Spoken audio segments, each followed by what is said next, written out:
This one? This one? This one? Oh, shit. I think I'm on the wrong line. Starting out great. I'm dropping the whole cool bit now. That whole line I was going to read and everything. Ah, that's music too loud. Music too loud. Music too loud.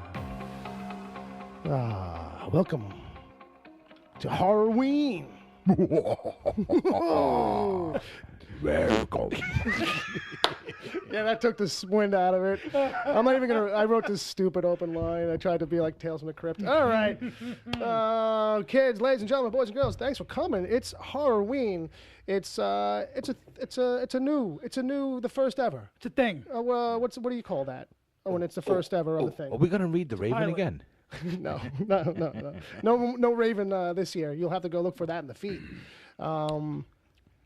But I forget the first annual. It's a pilot. The pilot. It's a pilot. Yeah, it's a pilot. It's a Wicked Theory pilot. It's It's a test. for a show that'll only be once a year. Yeah. Well, thanks for listening. It's Friday the 13th. Yes, it and is. how could we pass this up of not getting together and doing something and hanging out and talking nonsense? You know? More nonsense. Surprise. Yeah. Hey, who Satan. are you? I'm Bill Sweeney. That's Jay, Yeah, it's me. and that's my No. brother Bob. Hey, that's not Satan? That's not Satan. Oh, okay. Hello. He thinks he's Satan. I mean, I never hung out with you on a Friday. Maybe, or it's been a while. Yeah, we have. Okay. Well, he okay. does smell like sulfur. We did a Wonder Woman review on a Friday. Oof. Risky. How taboo. But we did do our Star Wars. Yeah, we do that on a tribute Friday to too. the We usually do 40th. the specials on a Friday. Yeah. Ain't much different. So, Does everyone say special? once a year we're gonna get together and we're gonna kind of do this in honor of the high holy non-holy holiday. We're going to get fucking spooky. All right? Wicked Theory's going to get spooky. We're gonna get spooky. When you put it like that, when you hold this cigar, we're gonna get turn the lights off. Was that romantic? I don't know. I can't keep track. It's just an Italian guy sitting at a microphone with some scotch and a cigar. I want to tell you about horror movies. Let me tell you about horror movies. Let me tell you all right? about the greatest horror movies. Shut I've the ever- fucking lights off. This thing is going to get spooky in here. So this episode, we're going to talk about our favorites in horror. We're going to talk about TV and movies and that kind of stuff. We're also going to give away some prizes. We're going to get to that in a minute. The big giveaway at The 9. big giveaway. Ooh. I kind of forgot to go to that. It's 9:06. You know what I mean? Shit. You know what I mean? Maybe we have to wait for that for next year. Fucking to kind of do this. Should have came in with this. Damn it. I left enough hints. Who doesn't love this? Hey, kids. Oh, this will make you want to kill somebody. It's time, kids. The clock is ticking. Be in front of your TV sets for the horror-thon. Or your radio. Remember the big giveaway at 9. Don't miss it. And don't forget to wear your masks. The clock is ticking. It's almost time. Yeah. If any of you have like bugs crawling out of your fucking head, put that in the chat. I want to know. Maybe they're just crawling out of the ears from hearing that. That is one of the most horrific things, though, I've seen, especially at that time. You know, when I pulled the clip, I actually saw the scene again from this, and it's pretty messed up, man. It still holds up. And it man. had what's his name, Plimpton, in it, right? The tall white-haired dude that did the Intellivision commercials back This in the is of 80s. course is from Halloween 3. If you're not hip No, to that. he was the old man in RoboCop. He was the head of. that he was guy. the CEO of OCP. Oh yeah, okay, right. Dan right. O'Hurley. I was like, who's the old guy? And I'm like, oh yeah, that's right. There, Happy that guy. Halloween. That guy. But yeah. So We'll get into it later on. Yeah, we can talk about it later on. But the big giveaway at 9:07. Well, not yet. It's going to be later. But here's how it goes.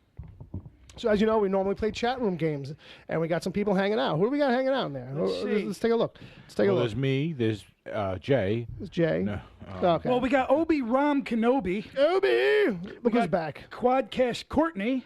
We got the quad. We got Sammy87. We got Sammy. We got Wesley. Wesley. And John Zombie. John Thompson Zombie the third. John Zombie John. So that's a pretty cool turnout. I like it already. Quadcast Courtney's lost. Yeah, yeah. He was talking about that's from before during the opening. Right. So, which I can't blame him for. Right. But what we're going to do is we're going to do a chat room game like we normally do. We'll give you a little setup, and you guys come up with something funny for it. All right? But it's going to be a little different because we're giving away a prize. We're giving away 3 prizes, actually.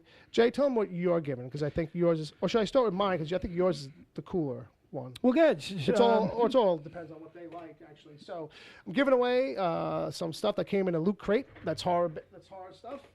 Got this a while ago. It is a Leatherface plushie. If you actually check out my Twitter account, I just put up a picture a little while ago, and he's adorable. Texas Chainsaw Massacre. It's official, but it's looks like a guy I went to high school with. He's got duck lips. He's definitely got a duck lip thing going on. So you could do a nice selfie with him. I didn't get that at first, but that's because it's like the cutout around.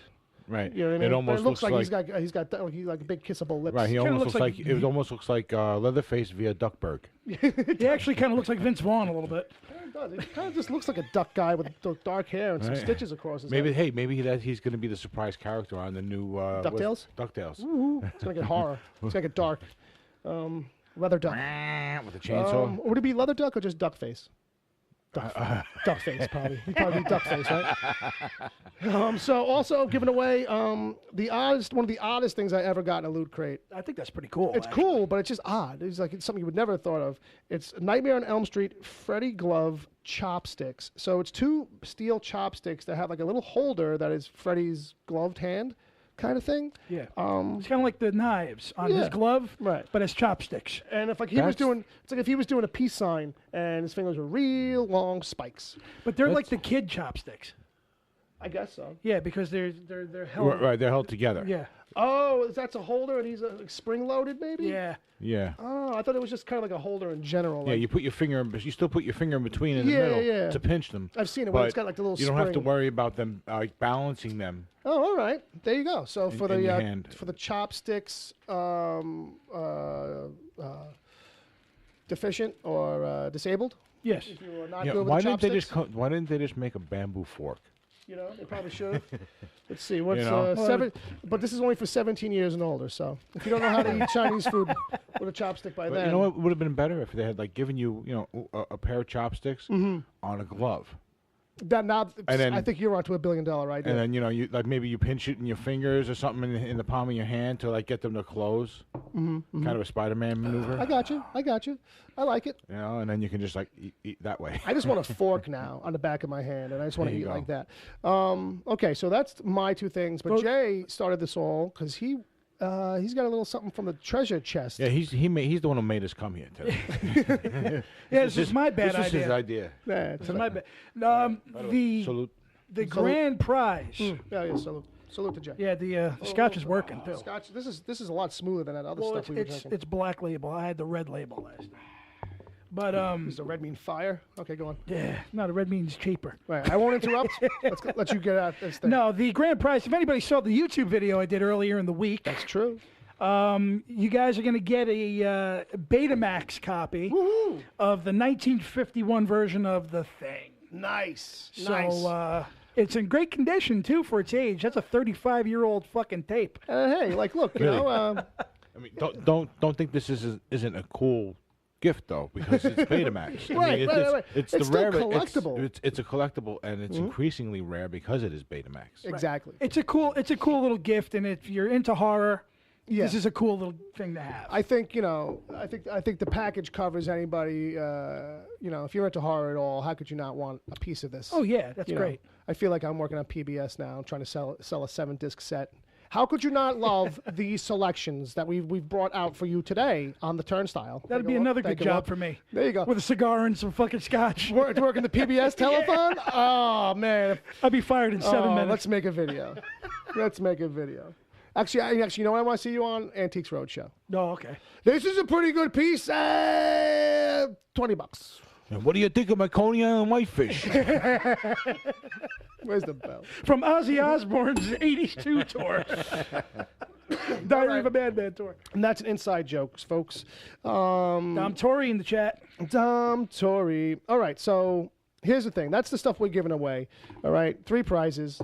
Freddy Krueger chopsticks, Leatherface plushie, and a Betamax copy of the original version of The Thing.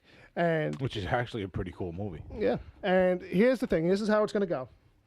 You got to be in the chat room now until the end of the show if you're going to play along. It's going to be a chat room game. We're going to give you a setup. You're going to give us answers, all right? But you got to be here at the end when we go to give it away. Right. It's, you got to listen to win. So here's the basic setup for the game. Create a superhero, a horror superhero. So basically what you got to do is you got to give us the name and a basic power. And then so we want 3 things, but that last thing can be either or to try and soften the blow. Either a sidekick or a catchphrase. So but you're going to give us 3 parts. 3 parts. Three points of articulation, and they'd say in the toy world. So an example would be Captain Murder. All right? A government-created super soldier turned homicidal maniac. All right? Okay. His catchphrase, death is freedom. All right? Who wrote that, you? Yeah, of course. And then, like, if you had a sidekick. No, he had that in a catalog that he's got. He's got boxes of papers with all the characters. My old characters. You cheated. Okay, and then. So he started when he was 7. Well, I do have that kind of a thing, but this guy's not one of those. Although now he fits right in with all the other ones. And if he had a sidekick, and it was just to kind of just illustrate the point, obviously I would pick one of these. You could put 4 if you want to, but. That's fine too. Right. Killer Kid would have been his sidekick. Cool. He's Captain Murder. Really, what happened was I was picturing Captain America, and I was trying to figure out how to make the flying guillotine from the kung fu movies. Oh, right. Like the shield. Yes. At the same time, which I guess could be, but that's too long to explain. So to narrow it down, we're looking for name, power, or ability, or name, power, and catchphrase or sidekick. Right. Cool. So, sounds like fun. Right. Power or ability, depending Power on or ability. Being whichever it is. So Palmer's copying and pasting all that into the chat room to help you guys along, to keep you going. And we know it's a little different. It's a little bit more, but listen, we got some time. So don't rush it. They got to work for something. They got to work for it. But here's the thing. We got some time. So you don't have to rush right into it. Think about it. There's a prize involved. We're going to let you know near the end when it's time to make sure you got yours in. Right. And there will be a cutoff where it's like, no more. All right, we're going to pick somebody. Bob will ring the bell. Yeah, some type of thing. Not yet. All right, so with that, kids, that's the game. Play the game. Horror superhero. Have fun with it. Yeah. All right, and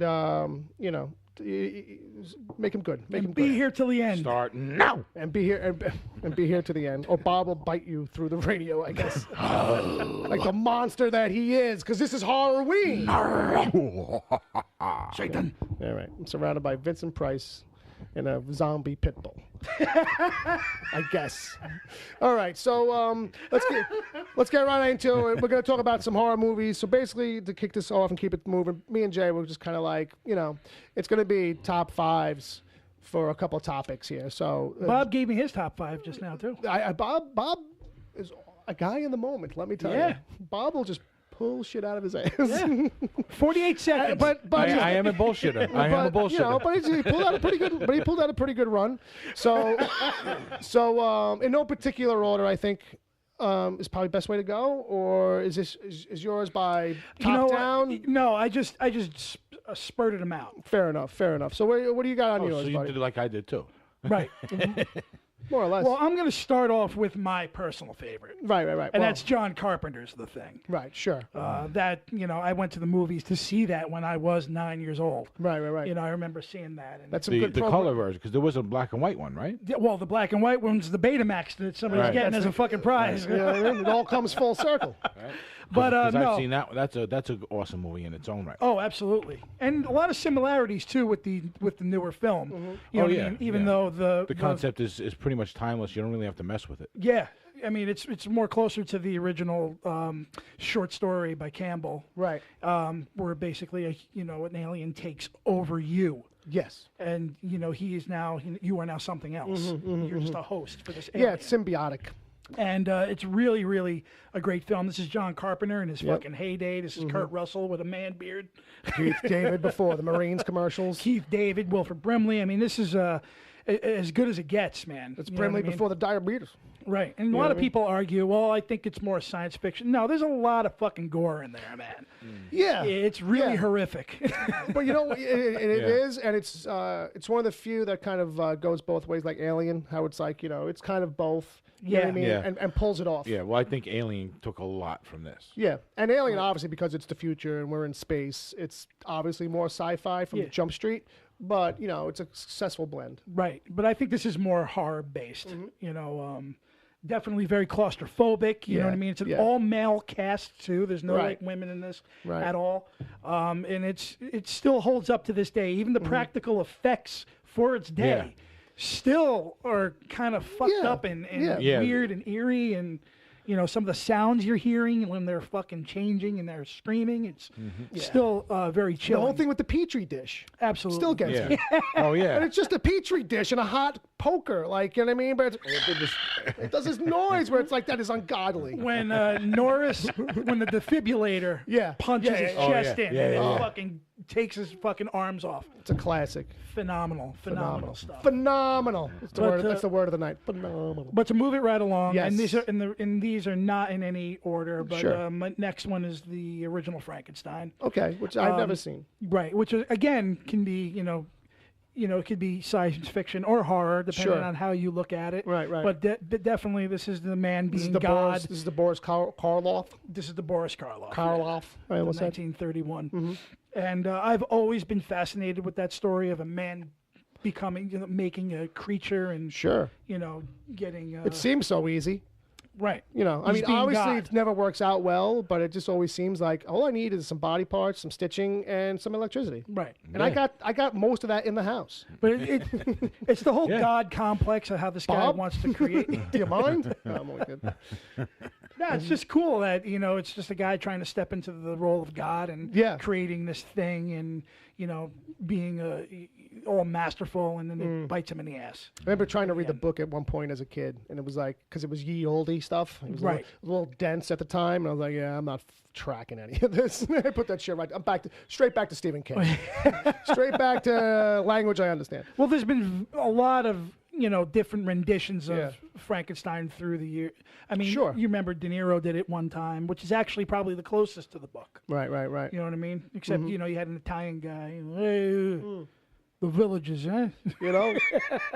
It's a good movie. It's just Yeah. a little over dramatic, but it's really really good. But that would be my second one. Okay. And the other three. It can be in any order. Sure. Like I said Sure. before, but The Exorcist. Okay. Yeah, That That's a scared the classic. shit out of just Absolutely. about 99% of the earth. Ugh. Great stuff. And a great classic theme, too. Right. And in The Evil Dead, Yeah.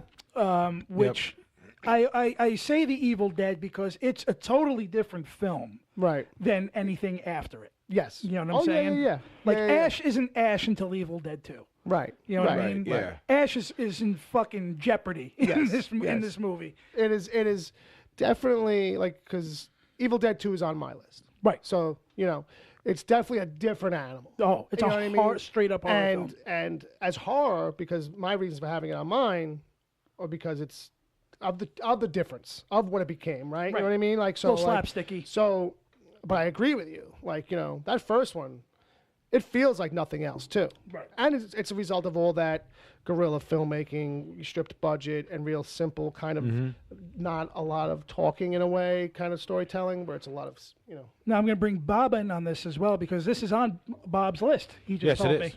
right. Yeah. As Fly? The Fly. The Fly?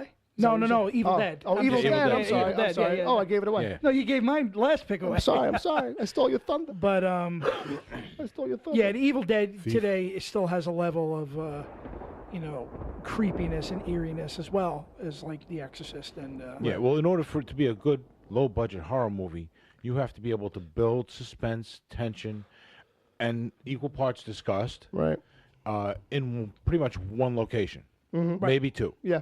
Right. You know what I mean? absolutely. And It's Evil usually Dead, like inside outside, Yeah. which is Evil Dead. right? Yeah, that's pretty much it with Evil Dead. They go in. They're in the first 5 minutes. They're in the cabin, Right. and then they're shitting bricks inside the next 30 seconds. But it's very creepy, and it's very, you know, Yeah. some of the sounds that they used, and, you know, even the effects, and it's gore on top of gore. Yeah. And this is the quintessential Cabin in the Woods film. Yeah, I mean, it definitely is. It's definitely one of these things where it's like it sets the trend for everything, and nothing really kind of comes and hits that same pocket No, well, again in that way. this is Peter Jackson, right? No, So this is Sam Raimi. Sam Raimi, that's right. Excuse me. And just as valid a point, because it's like Sam Raimi, he's always got this thing that's like other people will try or be influenced by, but they never Right. really quite land that. And you know? can Yeah. see a lot of his gimmicks, even like the Spider-Man films. Even yeah. Spider-Man 2 comes to mind with the Dr. Octopus's claws. Mm-hmm. A lot of the close-ups with the camera rushing to different people. I mean, that's all. He likes that POV shot. You know Yeah. what I mean? He loves that POV shot. And so yeah, and that's still, I watch that all the time.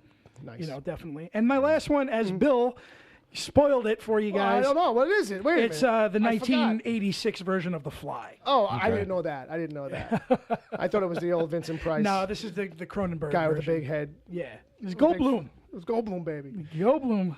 One of his big Yeah, crossover. I successes. actually like the original better because it creeped me out as a kid. Well, it did. It creeped me out too. But I think that the Fly Cronenberg's version definitely added a lot of seriousness. Right. Oh yeah. You know what I Well, mean? grounded the whole thing in the real don't know. world, and it's a very different animal. It's a very different horror. Right. thing. He took the concept of it and just made it a lot more mature. yeah. And a lot. modernized it in a real sci-fi. And way. again, scientific.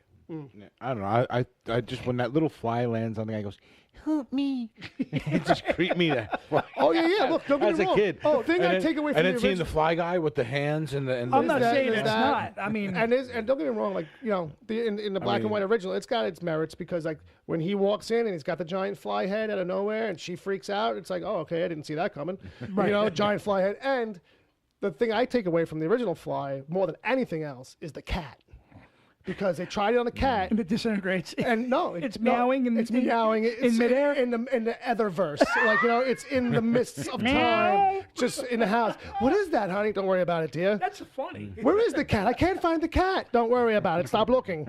You'll never find it unless you crawl into the machine. Well, that's just it, because all those 50s sci-fi horror films always Yeah. had some sort of silly gimmick about it. absolutely. It's something that doesn't hold up at all. You know what I right, mean? right. And that's what's great about that, the remake, is that it stripped all that away and it was a successful thing in its own right. Right. Right. And the same thing can be said about The Blob. Mm-hmm. What I said to you before, in the 50s, it was a Right. really awesome science fiction horror with Steve McQueen. And then in the 80s, Darabont got together with one of the And I didn't other realize writers. that was Darabont. You Yeah. told me that the other day. And it's That it's Bob another. movie was pretty good. Like, Yes, you it know, was. It's because it's like one of the back in the '80s. They could make a movie that's like straightforward. It's like what's going on? It's the Blob. Okay, and it's just the Blob. It's just us running from the Blob. Right. It's not three other stories. And like, you know, I'm also trying to pass a test. You know what I mean? It's the original horror movie. I think you probably know better than me, Jay. But in my opinion, it's the original horror movie that built tension at 2 miles an hour. The Blob. Right? Well, I think it got progressively faster. Well, Yeah, but you got, No, but I like, get what you're like saying. the zombie movies came later, and it was that kind of whole thing. With That's the true shambling, too, with the you know what I mean? slow-moving kind of like- enemy, unstoppable. Right. well, that's just it, though. The Blob is a fucked up death. Once you're in this thing, you ain't getting the fuck out of Right. there. Nah, You're getting yeah, eaten yeah. alive. Yeah, it's like a giant thing of stomach acid rolling Yeah. I around. don't know. The guy in the beginning with the old man on the side of the road with it on his arm, dude, cut off the arm.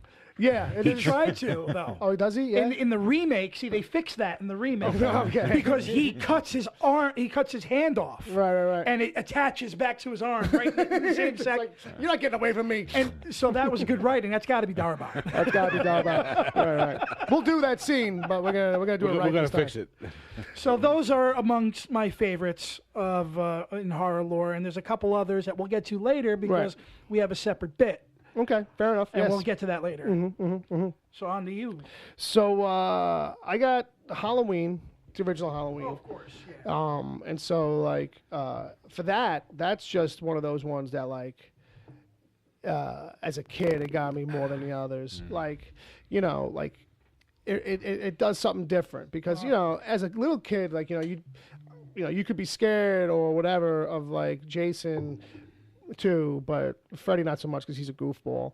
But fucking, it was like Michael Myers. It was just something about that and how he was just real enough. Like The boogeyman. yeah, and Jason from the jump always just felt like even like I think I saw 2 before I saw any of them probably. So like I didn't even know what, like the twist of part 1, like you know what I mean.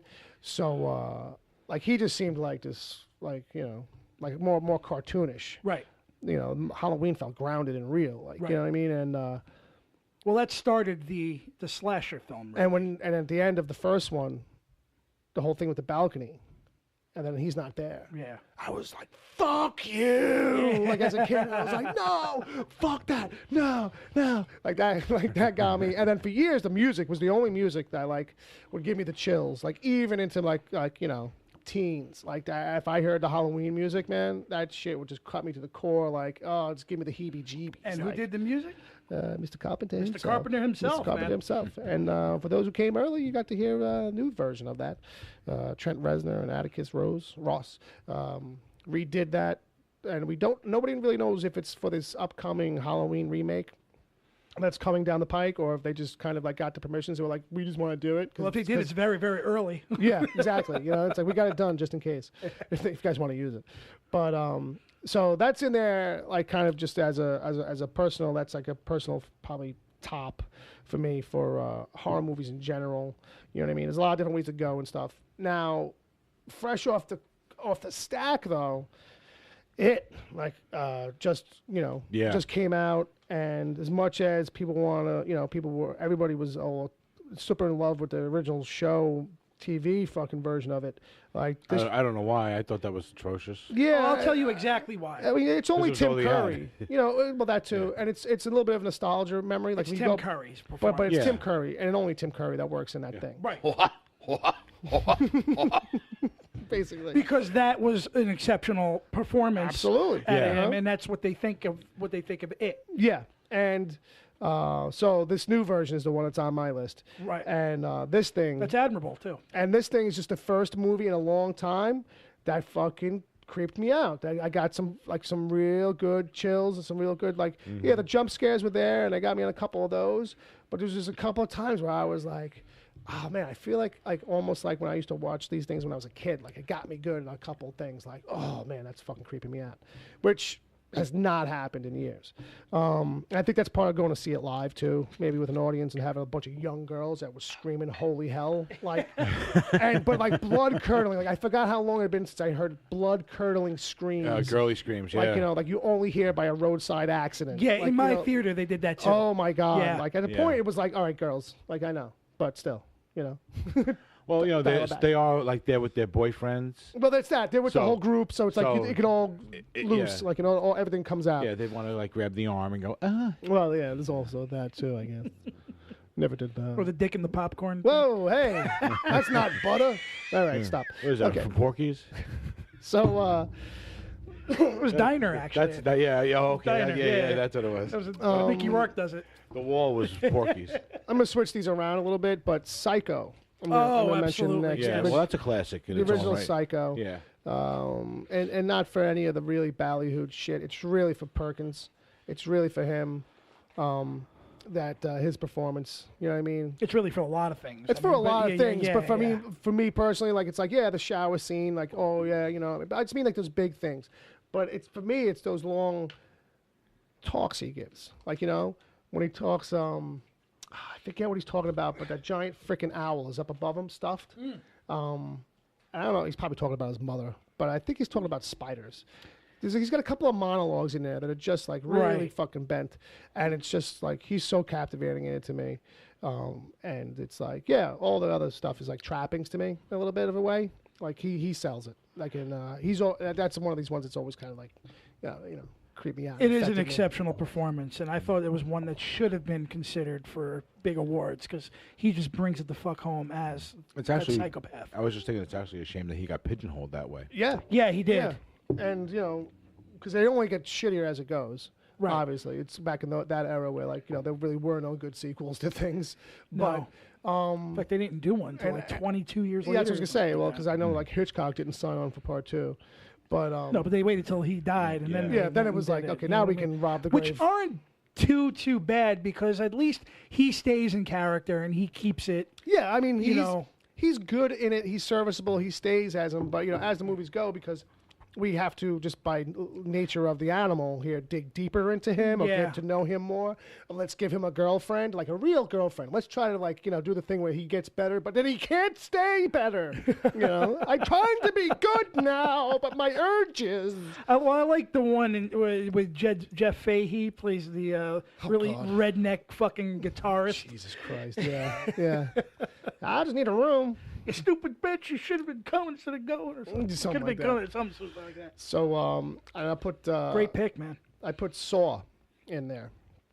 Now, Saw, The first film. Yeah, the first one.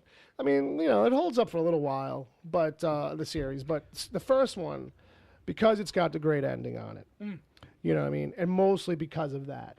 I mean, it's got a lot of original things it's doing at the time, and it's setting, and not even about the torture porn aspect of it, but just kind of bring something that's like a little smarter. I mean, at its core, it's a fucking, over-the-top horror movie. Right. But it's trying to do something different with its presentation and its villain, and it's like, its reveal of stuff, whereas everything else, or for the most part, is very straightforward, no challenging kind of plot or anything, or film structure, and that's why I liked it a lot. Right. Because it's like, you don't know exactly what the fuck is going on the whole movie. To a certain degree, like, you know what I mean? Which most horror movies, they've set it all up for you in the first 20, like a lot of things. Right. No, I was just going to go on with what you said. Okay. Well, I like it when you do that. No, I do. I always single out that first movie alone. You know what I mean? It was a different director, too. That director never worked in that genre. I mean, I'm sorry, in that series again. Right. He went and did other things. You know what I mean? Yeah. And the other things that he did made those movies a little bit more powerful, given the horror aspect of it. And I say this with a movie called Death Sentence that he did right after Saw, which was like a Death Wish kind of thing. But the horror element of the kills in that movie are a lot more shocking, because this is not a horror movie. Yeah. It's a revenge movie. Gotcha. So I like that aspect of it. But Saw works, Carrie Ellis is a good actor. That's what I was going to say, too. And it's got the return of Carrie Ellis in a lot of ways to popular visual, to being seen in the spotlight. Right. You know Danny what I mean? Glover, too, is in that. Yeah, and, right. Yes. And the guy that plays Jigsaw was a character actor named Tobin Bell. He's been great in everything, too. And he finally got a time to shine, though. He got like a series of his own, you know what I mean? But he character actor through and through, but finally got a little, a moment. Because he's you've seen him in other things. Yeah. Oh, yeah. You know what I mean? Like, he's in The Firm. He's one of the hitmen in The Firm. Why are you asking questions about dead lawyers? Yeah, he's always like your third option if you're trying to get Rutger Hauer. Don't get me wrong. He's also the guy in the beginning of In the Line of Fire. Okay. The counterfeiter that Clint Eastwood busts. But I'm just saying, he's a character actor that was given, his shot. Yes. And it looks like he's still doing it, because there's a new movie coming out next week. Christ, I didn't even realize. So, and the last one we mentioned earlier a little bit is Evil Dead 2. And for me, for this one, it's just that, like, I went through a lot of horror movies in my head that were not quite horror. Like, I wanted to have something on here in a way that, even though it's supposed to be top faves, like, there's a part of me that loves a good horror movie that doesn't take itself too seriously, too. Yeah, So like Tucker and Dale, or even Cabin in the Woods to a certain degree, because at least it's got some funny moments, but it's trying to be smart and witty. It was. And it was. It played, with tropes. But Evil Dead 2 was one of these ones where, like, just didn't see it coming, like, and if it's not for the opening fucking 10 or 15 minutes with the hand, it's like for nothing else. He smashing the dishes on his head. Chainsaw and all that other great stuff too. But that opening 10 or 15 with the hand, just by the nature of the physicality. I laughed my ass off. It's like a wonder to behold sometimes when I'm rewatching him. Like, look at this fucking guy go. Yeah, like, it was like they got Jerry Lewis to do a horror movie. Yeah, basically, it's like, Dean, my hand's alive. It is. It's a slapsticky horror film. But it's great. And then, it's such a different thing than the first one. Absolutely. As much as it retreads stuff that's the in same the first shit. one. Yeah, everybody gives it that It's hard almost time. like Sam Rami wanted to do a comedy, but he was stuck doing the sequel to I'll just do Evil Dead, so I'll just make it a comedy. Yeah, I'll just do a comedy remake of the movie I just made. This is also on Bob's list. Yeah, well, you know, let's go to it because that's the last one for me. In my defense, I yeah. knew I was reminded of this about 15 minutes after I got home from work. Fair enough. Fair enough. So what we got? So we got Evil Dead 2. We'll start there. Evil Dead 2. Okay. We'll kind of quickly bunch them together because everyone else has really talked about them. Evil Dead. It's just that one room classic. You know what I mean? Sure. Yep. Yeah. That low budget. Hey, how much money you got? All right, we can get some Karo syrup and some food dye. That's it. Can you pay for the film for the camera Can we borrow some film that we stole from the library? Yeah. You know what I mean? It's that kind of thing. There was definitely I like that stuff. So Sure. that's definitely cool in its own right. And then Evil Dead 2. I actually, when Evil Dead 2 came out, I was kind of like, nah, you know what? I think I've seen Evil Dead, so I'm fine with not seeing Evil Dead 2, because it was at that period where sequels were garbage. Right. And they were probably selling it as straightforward. Right. Because I'm sure marketing at that era was like, oh, what do we do with this thing? Right. Sell it just as a straight horror. Right. Right. So I wasn't going to see it. Yeah. And then Eventually I did, and I laughed my ass off, and I had a great time, and I was like, this is awesome. This is it. Yeah, this is it. And Ash is the man. Right. When he gets the chainsaw, man, Right? it's all I over. want to be Ash when I grow up. That was that kind It of really was. With the fucking really was. chainsaw, it was With like, the oh my chainsaw. God, you can do that? Can you do that? Click, and he's like slammed it on there, and it was working. I was like, dude, It's like, I think I got some C clamps. I think I can do that. Yeah, I really? can rig that up. I can weld that to my arm. I'll chop a hand off if I get that in return. Yeah, right. Chicks dig shit like that. They do. Right? Tattoos are so basic. Really? So I think this one up's a tattoo. A little bit. All right. So anyway, so those two. That's it. You know what I mean? Sure.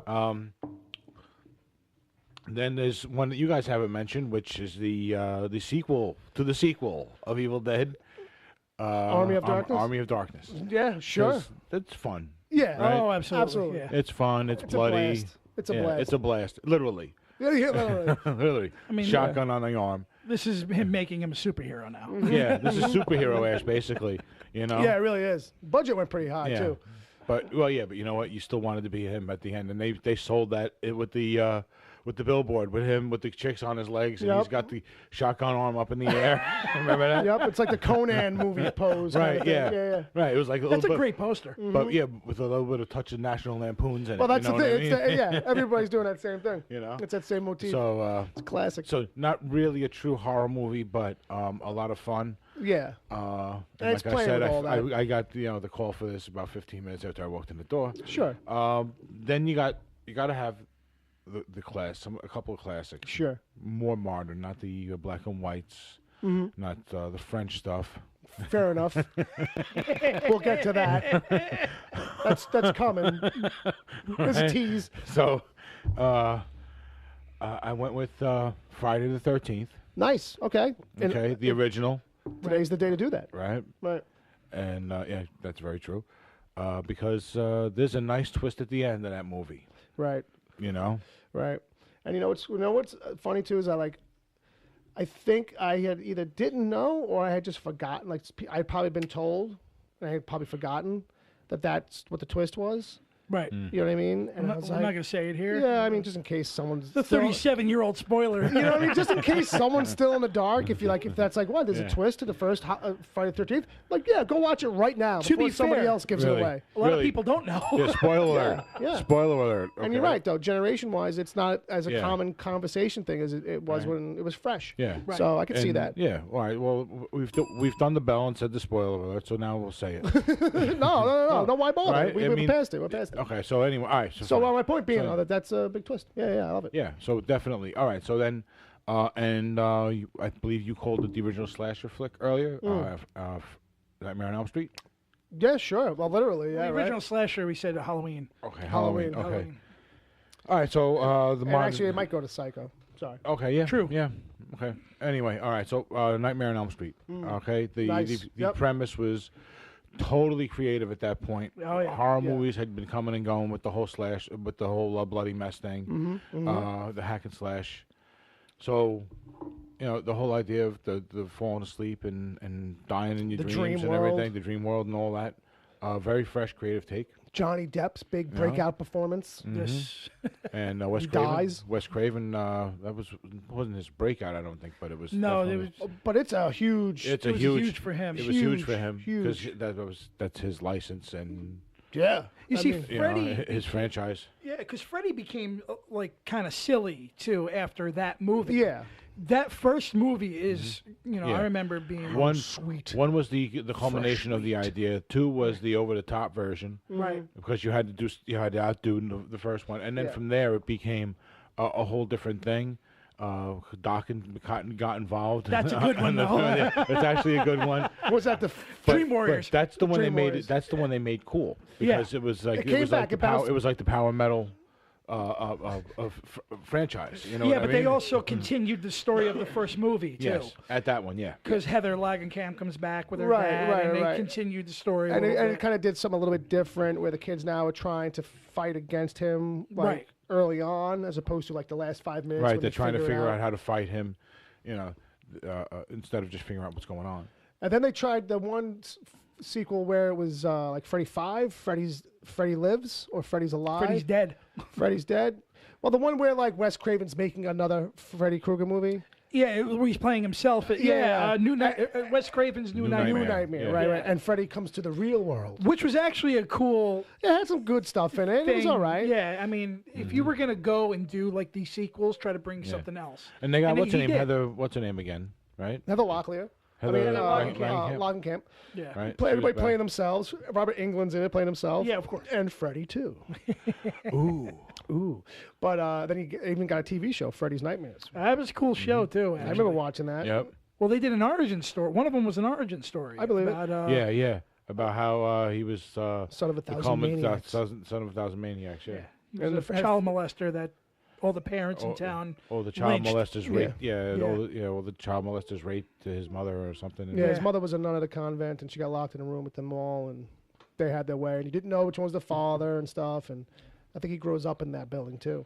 When Freddy was, I think he was the janitor actually. When Freddy was super popular, Marvel was putting out a black and white magazine-sized comic of Freddy stories, and like the first arc in that is his origin thing, or somebody learns it anyway, right? And they followed that whole thing a little too grotesquely, I might add, for a comic book back in those days. I mean, it was an opportunity for them to do it on this new thing that they had, right? You know what I mean? To say, you know what, let's just do a half-hour episode on what happened. Right. Sure. Well, maybe no, because you know what was going on back then. It was the horror comics. And like Vampirella and stuff, they were all magazine size. Well, some of them were, So that's probably what that was going. And it was for. also trying Marvel also did black and white reprints of Punisher comics at that same tabloid size. But did you have one more? Was that 5? That's 5. That's 5. That's 5 from Brother Bob. Were you laughing at the chat room? Although it could have, this is the most latest. It could have easily have been on that list. Oh yeah. You know what I mean? That's blew me away when I saw it. So there's someone named Ms. Shelby in the Ms. Shelby. Hello, thanks for listening. Hello, thanks for hanging out. Stopping by. Hope we're entertaining on a level of some kind. So Ed's not here. Good name, Shelby. So Ed's not here, but he did. Here we go. He did pass along his top 5 favorite horror movies. Well, top 3 really. So we'll get. But wait, only 4 matter really. 3. 3. Well, no, I'm saying 4 because he's like the 5. Oh, the stars thing. The stars, the tacos, the American tacos issue. So what's 100% of 5 American tacos? 4. That right, gotcha. So, so following some of that logic, his first one is "I Walked with a Zombie." That's his number 1. Yes, that's his number 1 favorite. Now, that's a 1943 pick. Jay's seen it. I haven't. I haven't seen it in years. I mentioned this to him last week. It's I won't. It's black and white. It's French, I believe. No, it's Valutin. Or he's French at the very least. But it's, I think it's like the first zombie movie, though, right? I think it's credited as the very first zombie movie. It was a. Is it more like Invasion of the Body Snatchers? No, I mean, no. The type of zombies aren't like Romero zombies. They're more like jungle zombies. Well, I haven't seen it in years. Voodoo, the last thing is voodoo kind of thing. Right. It's a nurse in the Caribbean resorts to voodoo to cure her patient, even though she's in love with the woman's husband. Okay. Along the way, she discovers a few family secrets that cause complications. I'd say. So, so there's that. But it's got a 92% of the tomato meter. Jeez. Out of what, like 6 people who saw it? Yeah, which is great because Which is still a good rating. Scorsese's a huge Van Luten fan. Okay. And he just announced Rotten Tomatoes like yesterday. Nice. He just announced it? Yeah, he's just like, it doesn't mean anything. Doesn't mean anything. No, of course not. No critic. I agree with him. Well, yeah, it's a shorthand for... It's opinion. It's opinion. It's just a cumulative opinion. Right. It just tells you what everybody thinks. But sometimes is an indicator, though. But now that Ed picked it, I definitely want to read. I have it in the grand collection. Not in the grand so collection. I'm gonna pull it out and give it a rewatch. In been the a vault. long time. His second one here is the Dutch version of The Vanishing. Yeah, he wanted you to make it clear that it's the 1988 Dutch version of The Vanishing. Of The Vanishing. Because it was remade a few years later by the same director, but it was ruined because they gave it a Hollywood ending. You know what I mean? I got you. No, I could get that. It's about a guy that kidnaps this guy's wife, and for like 5 years he doesn't know what the fuck happened to her. And, I got you. And after he stops looking for her, the killer doesn't like that. You know, he likes the fact that he's still looking for it, and he gives up and moves on. Right. He's like, no, I can't have that. Then he makes himself known, I got and they have like this huge like mind game. I'm not going to spoil either ending for anyone, but I'm just going to say that Ed's right. Watch the Dutch version. Okay. You know what I mean? Even though the remake does have like Jeff Bridges and Kiefer Sutherland in it. You know what I mean? And Jeff Bridges really is great in it. Don't be fooled. It's just that last fucking... That whole thing that they ending, shift doesn't work as well. This is when they had no balls. This is when Hollywood had no fucking balls. Right. Everything's got to be all nice. Right. So his third here is his third most favorite horror movie. From 2009 comes Observe and Report. Which is a comedy with Seth Rogen in it. Yeah. Security guard, I believe, or something like that. No, but Ed's thing... Well, I understand. Now I understand the laughing? No, not the laughing, the pick. Fair enough. So, well, that's Ed's kind of like Ed's point. He says with this one, it's actually the story. If you watch it, it's actually the story of the turning of a man into a monster of sorts. And I get it. I think he's being silly. It's because he doesn't like the movie at all. I think it's a little bit of that. I actually liked that movie. But it is a thing where he gets progressively more obsessed. Type thing. So Ed's making a loose connection. But that's why I like that movie. Right, you know what I mean? Right. To be fair, like it's got a dark streak to it, like right? A little bit. It's not like Seth Rogen's other movies. You know what I mean? It's it's basically like a very dark version of that Mall Cop movie. That what's his name? I was just actually going to be. I was just trying to ask you if this was supposed to. Was this supposed to be another sequel to Mall Cop? No, it's like a more fucking in your face. Well, Ray Liotta's in it. Right. You know what I mean? It's like that with more edge. Yeah, kind of it's thing. very edgy, and I actually do like that movie. So his number 4 is the 1941 version, the original Wolfman. Yeah, that was Lon Chaney. That's in my. I've seen that. Yeah, that's in my collection. tops. Sure, yeah. that's one of the classic Universal monsters, man. Well, I love werewolf films. Sure, but it all starts there. Right, you know what I mean? Yeah. And the effects for the time, even with the fades and the makeup. I mean, that's just absolutely a top-notch pick. Right. Salute you on that one. So. To round out his list, the one movie that may not be at the top, but it's certainly the one that scares him the most, is 1965's The Sound of Music. And I have to agree. So do I. I agree with him. I have never been more horrified or tortured. That's some torture porn. I don't like that movie. I never did. With the sound of music. I'm sure people in the listening, those within our sound of our voice, I'm sure they all love it. But to be fair, I want Ed to come up with 2 other picks, just to be see what he can do, right? See what he can do with the other 2 picks. We got your top 3, Ed. We're still looking for 4 and 5. Serious answers only. So that's going to round out that section. So we're going to get into some TV stuff. One of the things that's great about TV, it's always on. Right. I got nothing. But horror isn't really. It's one of those genres that's like, it's I think less than even, well, maybe not. I think horror actually, now that I'm thinking about it, gets a little bit more play than sci-fi. Well, you're coming into the same problem everybody does when they make their lists. Okay. Where what is horror? What is sci-fi horror? What is sci-fi? What is I don't mean horror thriller? What is Well, I this? didn't mean it in relation to me making the list. I mean it like in relation of just like in general. Because what I was gonna say is that like I feel like horror doesn't get enough play on TV. Like sci-fi gets more. Oh, I thought you were talking about. But now that I'm thinking it conversely, like I don't know which one over the time probably got more play on TV as a genre. Right. But I think the thing with horror though that it does run a little bit of that kind of gray line. Yes. Where like, oh, is this like like it's like for instance in my list and for you too we have Twilight Zone. Right. I figure we'd start there maybe. Okay. Because I don't know about you, but it's probably in your tops, right? If we're talking about TV stuff. Yeah, we're talking about TV stuff. I didn't know there was going to be a TV list, though. Oh, no, I forgot to tell you, Bob. No, it's all right, Bob. Look, okay. I pulled you in the last minute. I even said to you, whatever we bring up, I'm sure you can roll with. Yeah. So that's true. So, but Twilight Zone is one of those ones where it's always got like the classics anyway. Seem to almost all have a bleak ending at the very least, if not some kind of crazy. No, it's definitely a very clever twist that, for at least for back in the day, you wouldn't have seen coming. You know, and these are the moments that these would be those first moments that you see those ideas Right. on TV.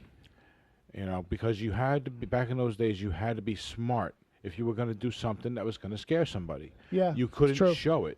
You had to think them into being scared. Right. You had to find ways around it. Right. There had to be things that That's were why suggested. When you're seeing the guy in the town all by himself with the glasses, and he's finally got time for all his books. Yeah. You're happy for him. Everybody's dead. Even though he's a prick. Yeah. You're happy for him. Because he's got what he's always wanted. Yeah, and then he breaks his glasses. That's Yeah. And there's nobody left to fix his glasses. It's Merge's Barry. There's nobody to sell him glasses. Nothing. That's it. Time enough at last. And now That's he's it. all, No. And it's always that bitter ending. and like, you get scared inside a little. Yeah, and it's always like some apocalyptic fucking world setup or this kind of thing. It's always a little bit of a mind fuck. And it's always like this kind of thing where like the setup isn't always horror, but usually that turn at the end is just so dark and fucked up. It's not slasher, murder, kill horror, but it's something really twisted. Like the setup is kind of almost like a sci-fi thing where it's like, oh, okay, it's not quite Earth, it's something else. Because they all have pig faces, you know what I mean? Right. which is which is creepy as hell, and like that kind of thing. A lot of it you had to be more cerebral.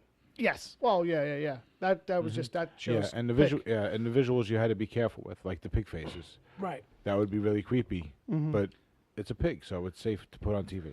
Well, it's definitely a show that I grew up watching. My mother grew up with that too. You know what I mean? And she would, you should look at these, and then, remember the talking doll, Talkie Tina, with Telly Savalas when he had hair. You know what I mean? Yeah. Absolutely. There was that. Of course, the Bill Shatner on the plane. On the plane. That's a classic. I forgot all about Talkie Tina. Yeah, I mean, it was Talkie disturbing. Tina's creepy. You know what I mean? Yeah. And shit like that. And one thing about that show is that it always made you uncomfortable at the end of it. You know what I mean? Which classifies in the horror. Yeah. Category. It works for me. I mean? And at times, they even went into doing the moral play. Oh, yeah. But because of the way they did it, you didn't give a shit. Right. Yeah, You know what I mean? Because it was such a smart show to begin with. Well, it doesn't feel hammered into, or like, it's not ham-fisted like some of the Star Trek episodes were. Yeah, like, oh, you guys are trying to teach me something. Right. Yeah. Right. Oh, not just the character. Like, I have to take away something. Like, sometimes that shit feels like that. Like the one with the hippies, and basically the lesson is, we should all love hippies, but in the end, be careful what you wish for. Right. You know? Well, you got to credit Richard Matheson. Because Richard Matheson wrote most of those. Right. So Sterling gets a lot lot of credit, but he was not alone on that. But Richard Matheson, many people know him as the guy that wrote I Am Legend. Sure. The book. There's a few others that I can't think of off the top of my head, but he is one of the greatest science fiction horror writers ever. You know what I mean? So if anybody wants to go and check out some of his works, do so. You'll understand why. Let's run through the rest of your list, Jay. My list. Okay. Well, my favorite horror show is Tales from the Crypt. Yeah, at least that was on HBO. Right. That's the greatest part about it. Well, not only that, but they're all half-hour horror films. Yeah. With a budget. Yeah. They actually had budget back then. You had like A-list stars, you had A-list directors, A-list writers on this fucking show. I think Schwarzenegger did one. He did direct one. He was in one. Walter Hill, Robert Zemeckis. Yeah. A lot of the top-notch Todd Holland. One of the ones I really liked was the one with Walter Hill where they're playing poker. Yeah. And when they lose, they have to cut a limb off. Yeah. I remember that one. It was Lance Henriksen. And what's great about it too is like because it comes from those EC comics, which much like Twilight Zone is coming from that era of where a lot of these kind of popular stories were like hard, maybe not always moral plays, but it was always about somebody getting their comeuppance. Right. Like, most times. Like, Yeah. Like, even if your main character would be like some woman, but she wasn't no saint. Right. Right. Like, actually, this goes right to what I was going to say, which is the one you were just talking about, where the guy who does the betting with the lighter. Is that the one you talking about? No, that's, but I know that's an Alfred Hitchcock. Okay. And it's funny because Tarantino riffed on that. In 4 Rooms. We were just talking about that. That was from Alfred Hitchcock's Presents, That's for right? Alfred Hitchcock's Presents, yeah. Wow, that's real little. I was real little with that one. But that one, that's a similar thing where this one guy, he likes to bet on his lighter. It never fails. Okay. It's a Zippo. And always, no matter the weather, it doesn't matter. At one strike, every time. Boom. And he bets on it, and he bets you for your stuff. Okay. Or fingers. Okay. Right. Right. So the whole show, this guy's betting him, and he's losing some. He lost a couple of fingers along the way. They're in a hotel room, and so by the end of the show, I forget exactly what ends up with him, but you meet this guy's girlfriend, and no, he wins. The guy wins. Okay. Right. That's what it is. He wins. He's like, yeah, I got all your stuff. I win. And she comes in and she's like, wait, that's not all his stuff. That's my stuff. He's like, what do you mean it's your stuff? And she raises her hand and she's got one finger. It was Peter Lorre and Steve McQueen, I think, were the guys in that original thing because Tarantino redid it. Right, in 4 Rooms, and it's a lot more funnier. Yeah. It's a lot funnier. But he plays it for comedy in that. But Alfred Hitchcock Presents is another great show. It's another great one. Also on your list. But Tales from the Crypt was a phenomenal show, and I always, I go back and rewatch those all the time. Yeah. Definite great tribute to EC Comics. Absolutely. Took them straight out of the book. Now, this one is on both of our lists. Yep. But you can take it. You can take the lead. Tales from the Dark Side. This was George Romero's. This would have been called Creepshow. Yeah. But they didn't have the rights. When I was looking it up, I was like, all right, let me take a look around this show. And I was like, oh, I didn't realize that it started as a project of trying to bring Creepshow to TV. And it was like, it was kind of like not happening fast enough for somebody. And they were like, oh, screw it. We'll just do it off on the side called something else. They couldn't use the Creepshow name. Well, that's what I mean. They tried to make a deal. And when that fell through, they were like, well, we'll just make it anyway, call it something else. Right. And some of those are, it's a little bit like a toned down version of Tales from the Crypt. You know what I mean? As much as it could be darker, and this is the horror Twilight Zone. I think it was on at 11 o'clock at night. Yeah. I think back in the day. I can easily recall one that was around Christmas time, and E.G. Marshall's telling these kids this horrible story about this fucking monster with his hands the size of basketballs, and he's scaring the shit out of these kids. And the parents are like, this is not a real story, and they're just horrible people. And it turns out to be real. These two fucking hands come out in the living room windows and crush the parents' skull. Yeah. I remember that. Oh my God, it was that great. moment I remember. Yeah, it was and that was where Tales from the Dark Side was great. Yeah, because the reveal was always satisfying. You know what I mean? It's like, holy shit. Yeah, they didn't have much of a budget, but what they did with what they had was pretty smart. Right. The Grither, I think it was called. Okay. So it really doesn't need any more introduction or any definition.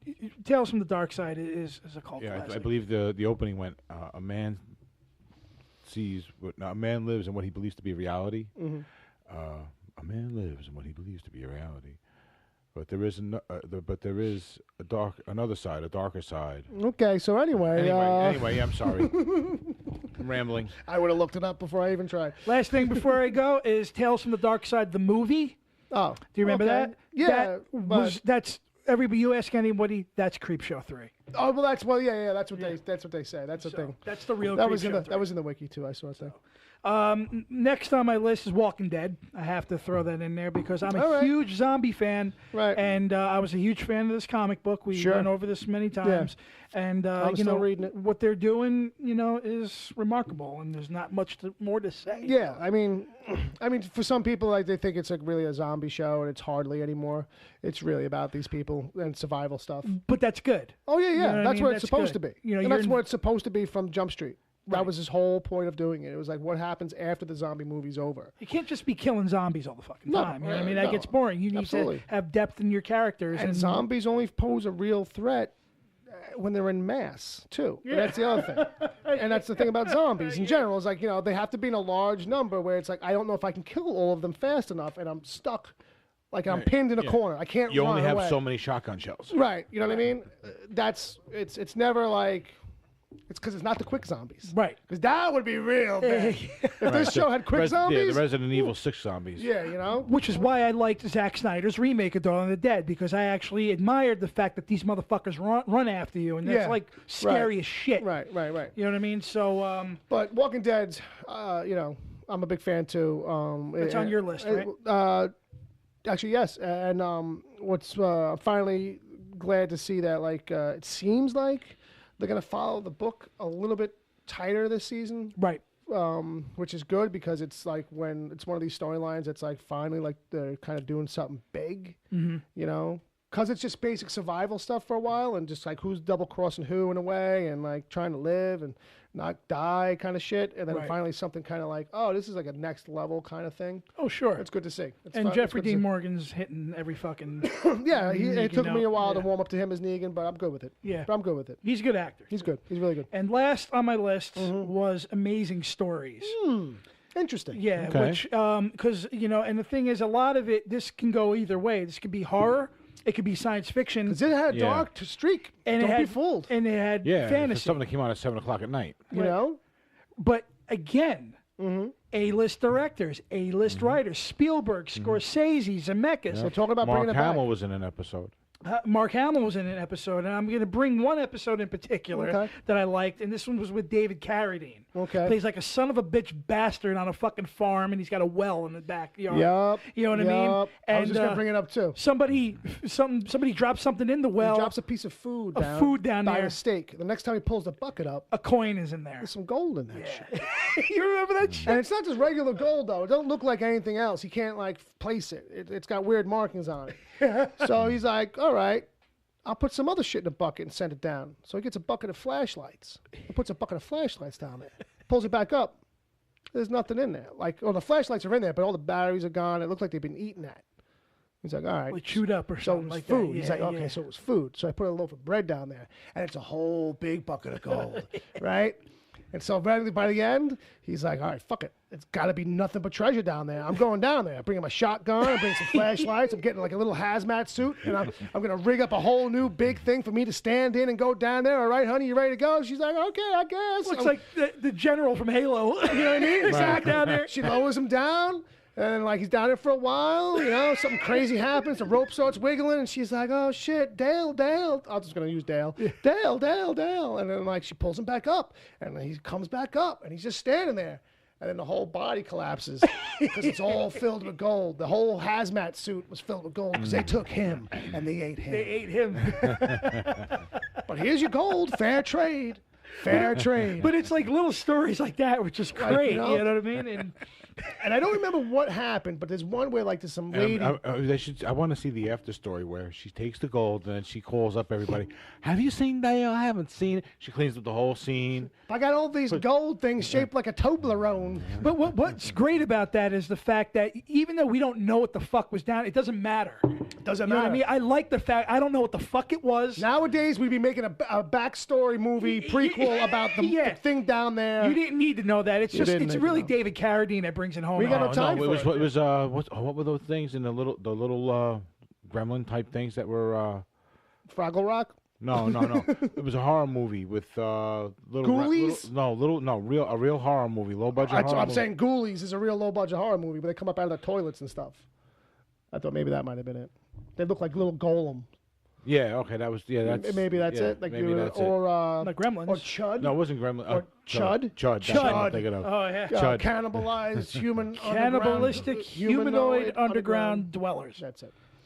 Chud.com. Great site. Yeah. Back in the days. That's right. I forgot about that. Yeah. But so yeah, Amazing Stories was really great. There was one with a babysitter that these two little kids constantly fuck with. Yeah, it was Seth Green was one of the kids. One of the kids. I think maybe Nell Carter might have been the babysitter because that was that era. No, but it's when you didn't get Nell Carter, you got this other woman. I know. You're right. Yeah, she's been the mother on What's Happening. Yes, that's it. Yes, you Raj. Don't eat all my baked potatoes. I can't remember, but they gave her X-Lax in her chocolate milk and like all this kind of messed up stuff. And I can't remember how she gets even, but I remember she fucks with these kids. But she fucks with them back. She scares the shit out of them. Yeah, she does. Turns out she's got like some voodoo spirit in her or some shit. Right. She's she a does voodoo something. lady. Yeah, she does something crazy to them or whatever. It's good shit. So those are really, and they never air those either. Well, I tell you, you know what? Well, Steven Spielberg owned that, right? So it's probably on one of the services. I bet you it's on somebody somewhere. It's got to be. They got at the very least, you can buy episodes probably on Apple. Maybe they're trying to package it with Tiny Toons, and people are just like, no. No, because the parents are going to let them watch Amazing Story. I think it was Apple, but somebody was talking about bringing it back. Just this week, there was news about bringing it back. There was him producing? I think with Spielberg involved completely. Yeah. See, it worked because there was a lot of money into it. It was a ton of money up front, but I think it was Spielberg also too, like overseeing it and having this wholesome kind of on the surface tone, like most of Spielberg stuff did. Yeah. Wholesome on top and a small dark undertone underneath. Like, like we'll get real for a minute. Like, right. You know what I mean? Like E.T. gets real for a minute. Right. Like, you know what I mean? But Scorsese did a good one too. So I'm just saying. On Amazing Stories. Yeah, Sam Waterston was in it. Makes sense. He looks in the mirror. There's somebody in there. So I keep remembering the one with Mark Hamill. He's a young kid who his mother keeps telling him, throw all your crap away, throw your toys away, all this stuff. And this little gremlin. Right. Because they live in like Arizona in the desert. This little gremlin comes up to he's a magic man somehow. And he tells him, you keep all your stuff. I promise you're going to be rich one day if you just keep all your stuff. Don't ever let it go. So he hoards everything, all his stuff. But as he's an old man, you come to look at some of his stuff, and there's a Superman #1. Amazing. Amazing. Yeah. And there's this and there's that. And then you see him selling it all, and then there's an old man, he's rich, and he's walking, you know what I mean? One of the other Twilight Zones that always comes to mind for me, but it's from the relaunch when it was on like CBS or whatever, like in the 80s or 90s. That was good too. There was one where this kid had thought something was under his bed, and so his dad was like, "Don't worry about it. There's nothing under your bed. There's nothing under your bed, right?" He's like, "No, I'm telling you, there's something under my bed." So like every night it comes out and it goes out, and I don't know where it goes.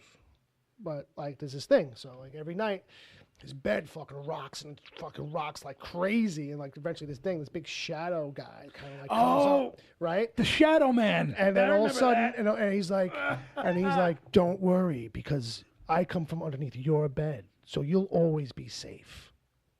You know what I mean? No matter what. You'll always be safe. I have to protect you because I need to come out from underneath your bed. I remember the ending now. So, all of a sudden, like, this kid gets a little cocky at one point with some bullies in the neighborhood, right? Where, like, they've been messing with him, and all of a sudden, like, at night, the fucking shadow dude will fucking come out of nowhere and fucking fuck these kids up.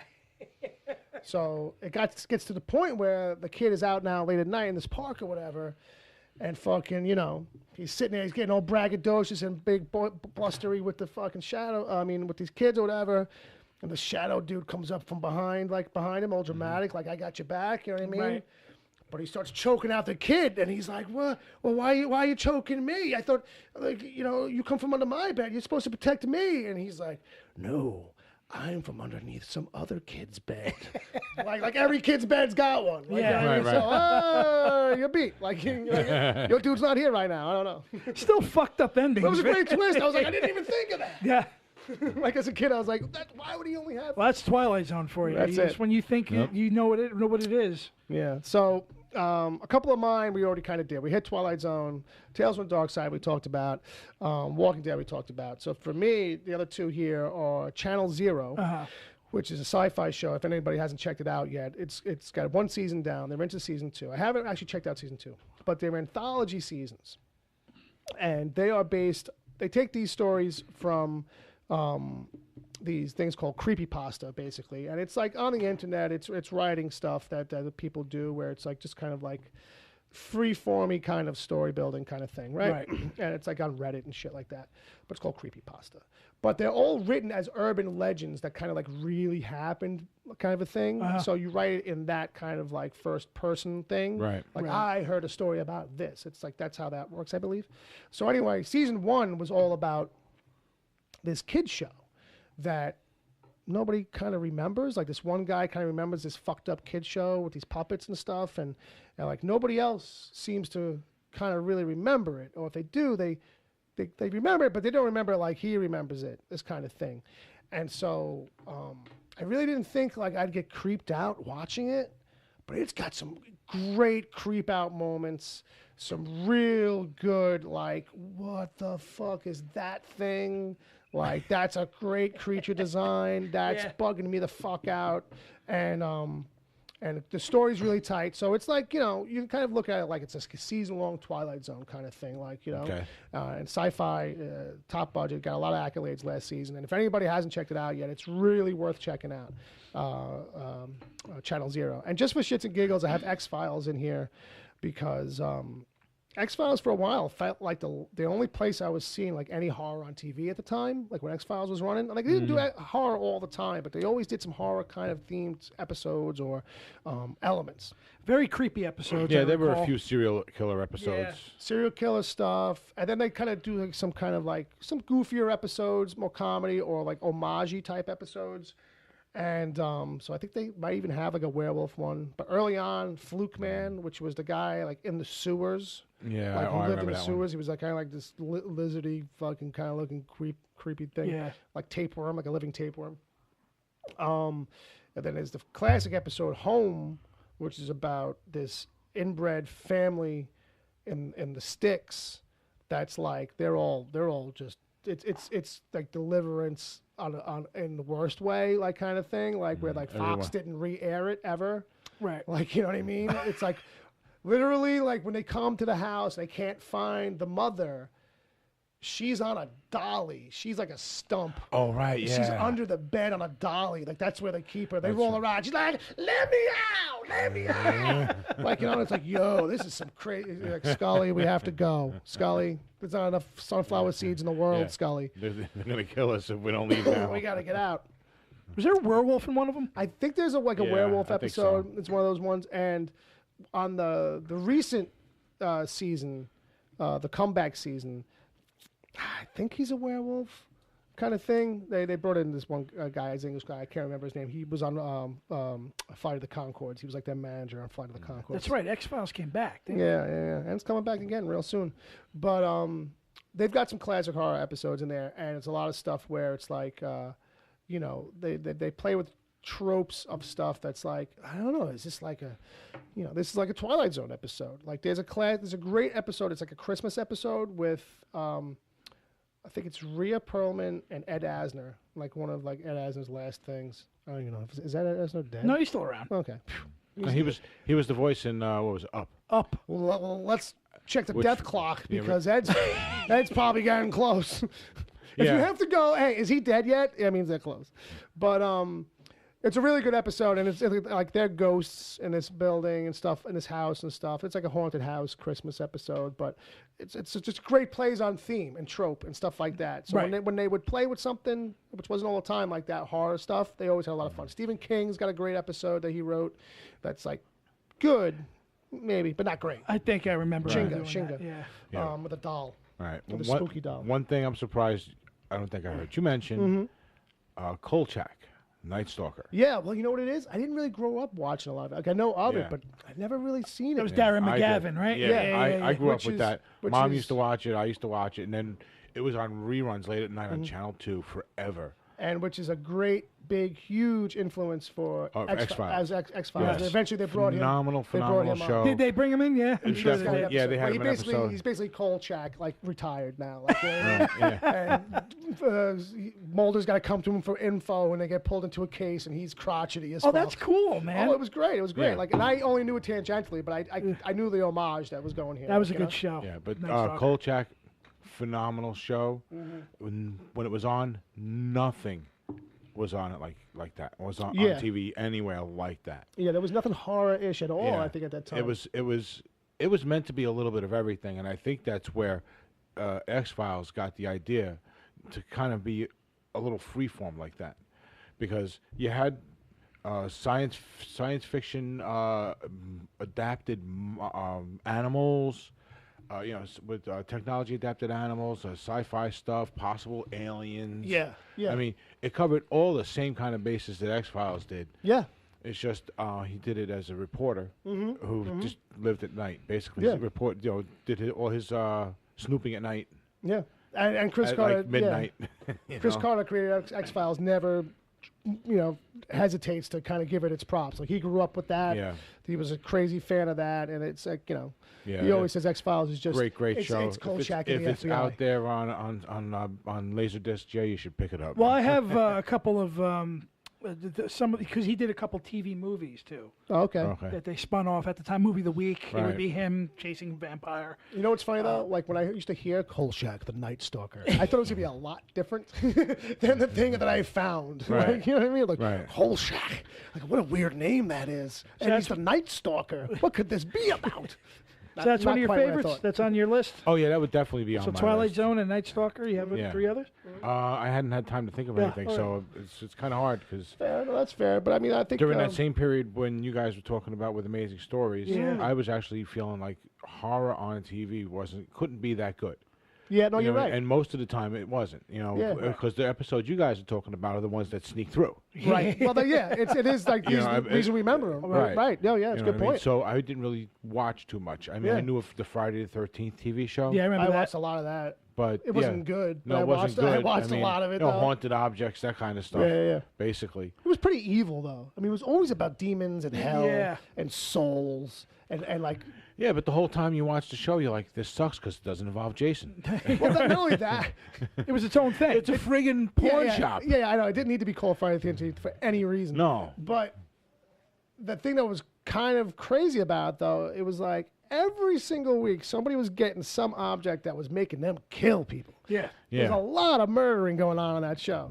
A lot of murder. Well, watch the movie Heavy Metal if you want about an object that makes people kill people. Yeah.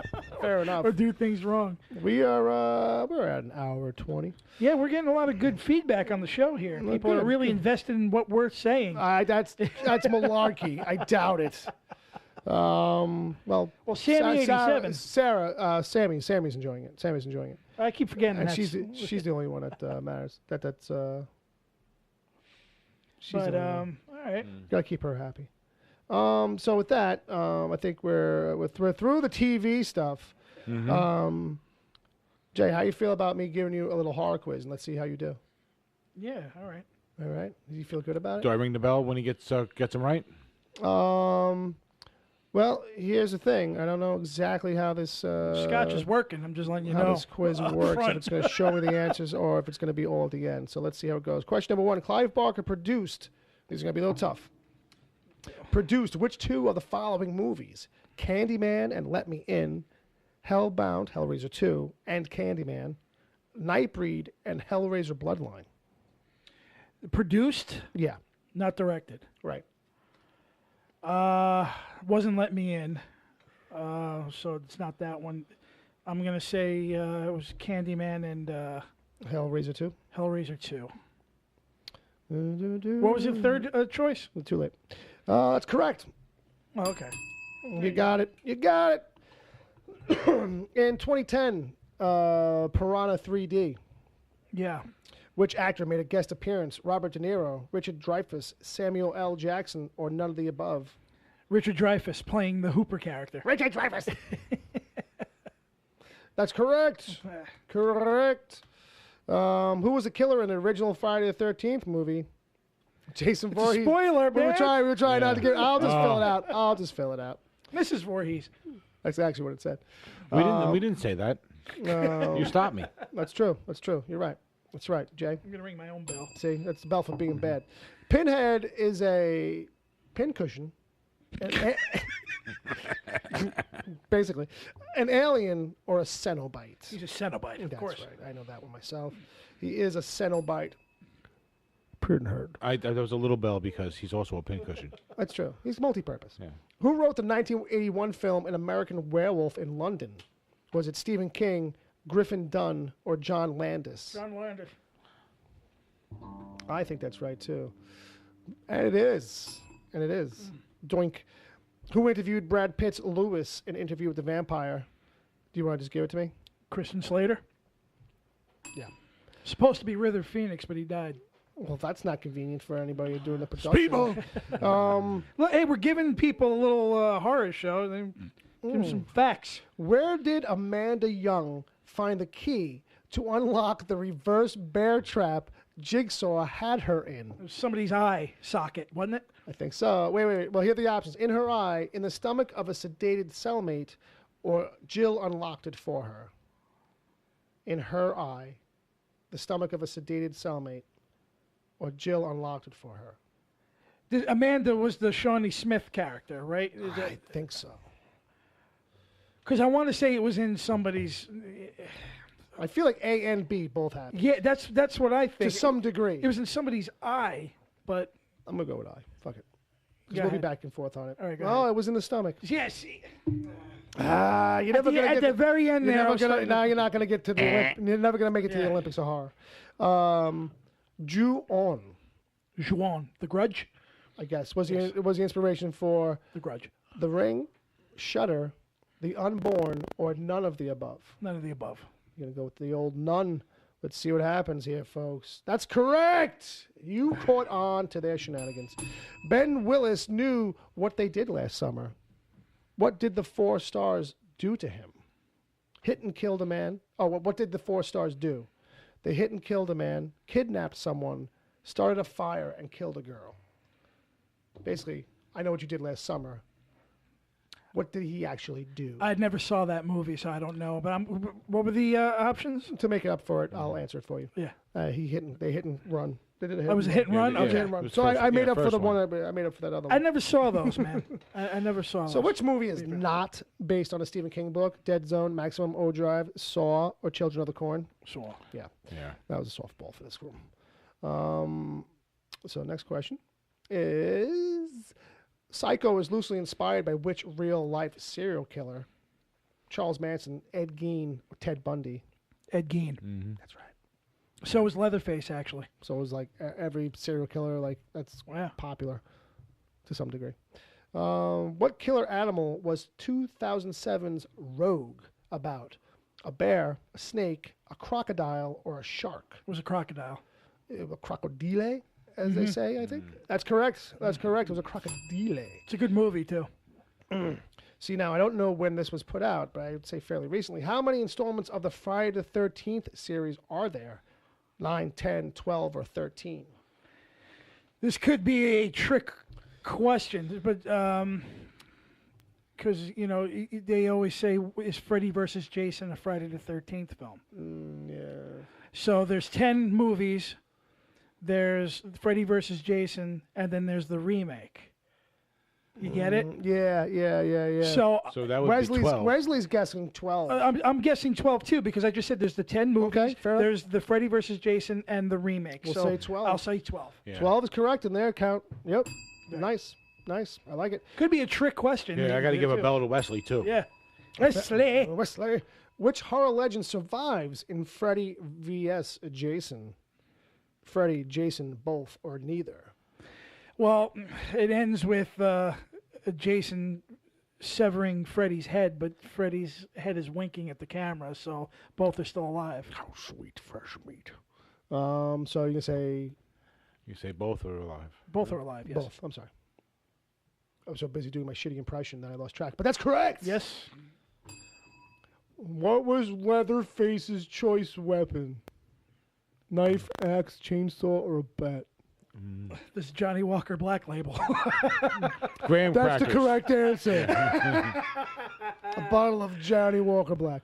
In the child's... Oh, it was chainsaw. In the child's plays... That's correct. Chucky. You talking about Chucky movies? What is the name of the boy possessed that the killer repeatedly attempts to possess? It's Andy. Come on, Andy. Andy. Just let me in, Andy. Andy. That's correct. As soon as I saw it, it screamed at me. Like it was like, Andy. I heard his voice. What year was the first Nightmare on Elm Street movie released? 84. Ooh, 84. Let's see. That is correct. All right. Which movie was originally a video game? Silent Hill, House of the Dead, Resident Evil, A and C only, Silent Hill and Resident Evil only, or all three? Silent Hill, House of the Dead, and Resident Evil. I think all three were. Okay. I'm not sure about House of the Dead, but I'll say, oh, it's correct. Yeah. House of the Dead was a Sega game. Right. And it's a shitty fucking movie by Huey Bowl. It was Sega. It was probably a shitty fucking game. Which horror movie series? Sega! Which horror movie series is the longest? Friday the 13th, Nightmare on Elm Street, or Halloween, or Child's Play? I think we just already did that. I think we basically did. I don't Friday think they. Friday the 13th. Yeah, they really didn't double check their fucking setup on those questions, but it's correct. What was the name that the demon from The Exorcist used to contact Regan? Hillary Clinton. The name that the demon from The Exorcist used to contact him: Captain Spaulding, Captain Jack, Captain Howdy, Captain Holly. It was say them again. I'm sorry. Captain Spaulding, Captain Jack, Captain Howdy, Captain Holly. Captain Howdy. Nope. I'm going to tell you right now. Nope. Captain Holly? Captain. Oh, that's correct. Yeah. See, I was going to say. See, because Captain. Oh, maybe that's where it comes from. Because Captain Howdy was a name of what's his name's fucking D. Snyder. D. Snyder's horror movie. So I guess that's where Strangeland. That's where he took that from. Okay, I got you. D. Snyder. D. Snyder. I'm gonna reinvent myself with a horror movie. Look at the bird in hell. All right, take it easy. What was the first American horror film of the 20th century? Dracula, Frankenstein, Wolfman, or Nosferatu? Nosferatu was German, so I'm going to say it was Dracula. Dracula being, I guess, the oldest one, right? Yes. And incorrect. Frankenstein. That came first? I guess. I thought it was Dracula. I mean, we Fact can. checker. Where's Apollo? Somebody in the chat room. No, I'll agree with it. They've been right so far. What zombie movie? Because I said you were right so far. What zombie movie is this quote from? You are like a giant cock-blocking robot, like developed in a secret government fucking lab. Shaun of the Dead, Zombieland, Evil Dead, or Dawn of the Dead? Oh, you're like a giant cock-blocking robot, I know like developed in a secret government. Zombieland, I think. You're going to go with Zombieland? Yeah. It feels like Zombieland or Shaun of the Dead to me. I'm just going to say Zombieland. Sounds very American. It is. Zombieland. Yeah. Ooh-ha. In Child's Play, what is Chucky's real name? Charles Lee Ray. All right. I thought it was going to come to you. Yeah. It's the top of the list, so it's probably right. And I think it is. Yes. Yes, Jay. We're almost done. We got a few more. But what is the second highest grossing horror film of all time? Not the highest, the second highest. Second highest. So The Exorcist, The Ring, Interview with a Vampire, or Jaws? The second? And it's underlined second. Second. Jaws is the first, I believe. I want to say The Exorcist. Bone dry. Exorcist? Let's see. Oh, no. Might be The Ring, but Jaws is second highest. So I kind of wonder what's at the top of that list. I was kind of thinking Jaws would have to be second because it was what, in the 70s? Yeah. You're talking about what, $4 a pop as opposed to 14? Yeah, that's the whole adjusted for inflation shit. Do you want to rate this question with a thumbs down? Because you can rate every one of these questions with a thumb up or a thumb down. Because I know The Ring made money. I'm going to give it a thumb down. Oh, I'm not logging in for that. Fuck that. I know The Ring made money. I know, but The Exorcist didn't make Jaws kind of money. Well, how about this? What was the name, because I think you know this, what was the name that Steven Spielberg gave to the mechanical shark in Jaws? And who was it named after? So, Bruce, named after, is a lawyer. Bruce, who was a brother. Greg, a best friend. Or Steven, his father. It was Bruce's lawyer. Bruce, a lawyer. Correct. Correction. How many Texas Chainsaw Massacre movies are there? I guess we're kind of going to fall into the same thing now, where it's like including remakes. I guess I gotta think though. Go ahead. You nailed the other one. Yeah. So you got 9, 5, 4, or 6. There's the 4. There's the first 4. Yeah. Then there was the 2 that followed it. Then there was another one recently, but I don't know how recent this questionnaire is. Right, exactly. Yeah, it doesn't have. And any it's not kind of 9, so dating. I'm going to say 6, but it's wrong. It's really 7. Okay. It's 6. Correct answer is 6, but it's wrong. There was one about a year or 2 ago. Fair enough. In the first Alien movie, Uh-huh. how did Ripley kill the alien? A, set it on fire. B, she didn't kill it, blew it out the airlock, or blew it up. She teleported it to Newark. So that's out the airlock? And when it got to Newark, it was like, hey, this feels like home. Out of the airlock, of course. Out the airlock, Everyone of course. knows that. Everybody should know that. They should teach kids that in grammar school. George Washington's the first president, and Ripley blows the It beast blows the out. beast out of the airlock. Who plays Freddy Krueger in the original Nightmare on Elm Street movies? We gave away these answers. These are some funny already. guesses, though. Kurt Russell, Brian Usna, Keith Davids, with an S, or Robert Englund. Who wrote these? Like some smack addicts? Yeah, really? They were doing pretty good for some Robert of these questions. Englund's. All right, so not next bad. one. Only, like literally, honestly, only a few more now. There are 3 more. How long did it take the original How long did it take to make the original Halloween movie? 21 days, 29 days, 2 months, or 3 months? 21, 29 days, 2 months, or 3 months? I'm going to say it's either 21 or 29. My final answer is going to be 29 days. I feel like 29 days is basically a month, but whatever. You said what? 29. 29? That's what my gut says. 21. Wow, that was quick. Correct I answer said is it was 21. either one of those, but What is the clown's name in Devil's Rejects? Captain Howdy, Captain Jack, Captain Spaulding, Captain Sapling. that's Captain Spaulding. That's Captain Spaulding. I know that one myself. I'm going to beat your ass. What are you gonna do? I don't even know any of his lines. I just feel gritty in my teeth. Yeah. What is the name of the camp where Jason Voorhees drowns? This is the last question. Camp Crystal Water. Camp Crystal Lake. Oh, no, wait, Camp Clear Lake. I'm sorry. Or Camp Crystal Lake. Or Camp Crystal Clear Lake of Water. Or Crystal Geyser. Poland Spring. Poland Spring. Camp Poland Spring. Camp Kurt Russell. No, I'm sorry, Molen Spring. Molen Springs. You know, anybody that was born in Jersey gets that wrong, they're ridiculous. Okay? All right, submit the answers. Let's see what it says. I got 4 wrong. I think we only got a couple.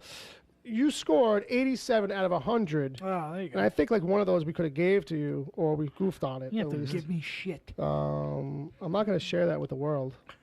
Thank you very much, there, internet quiz.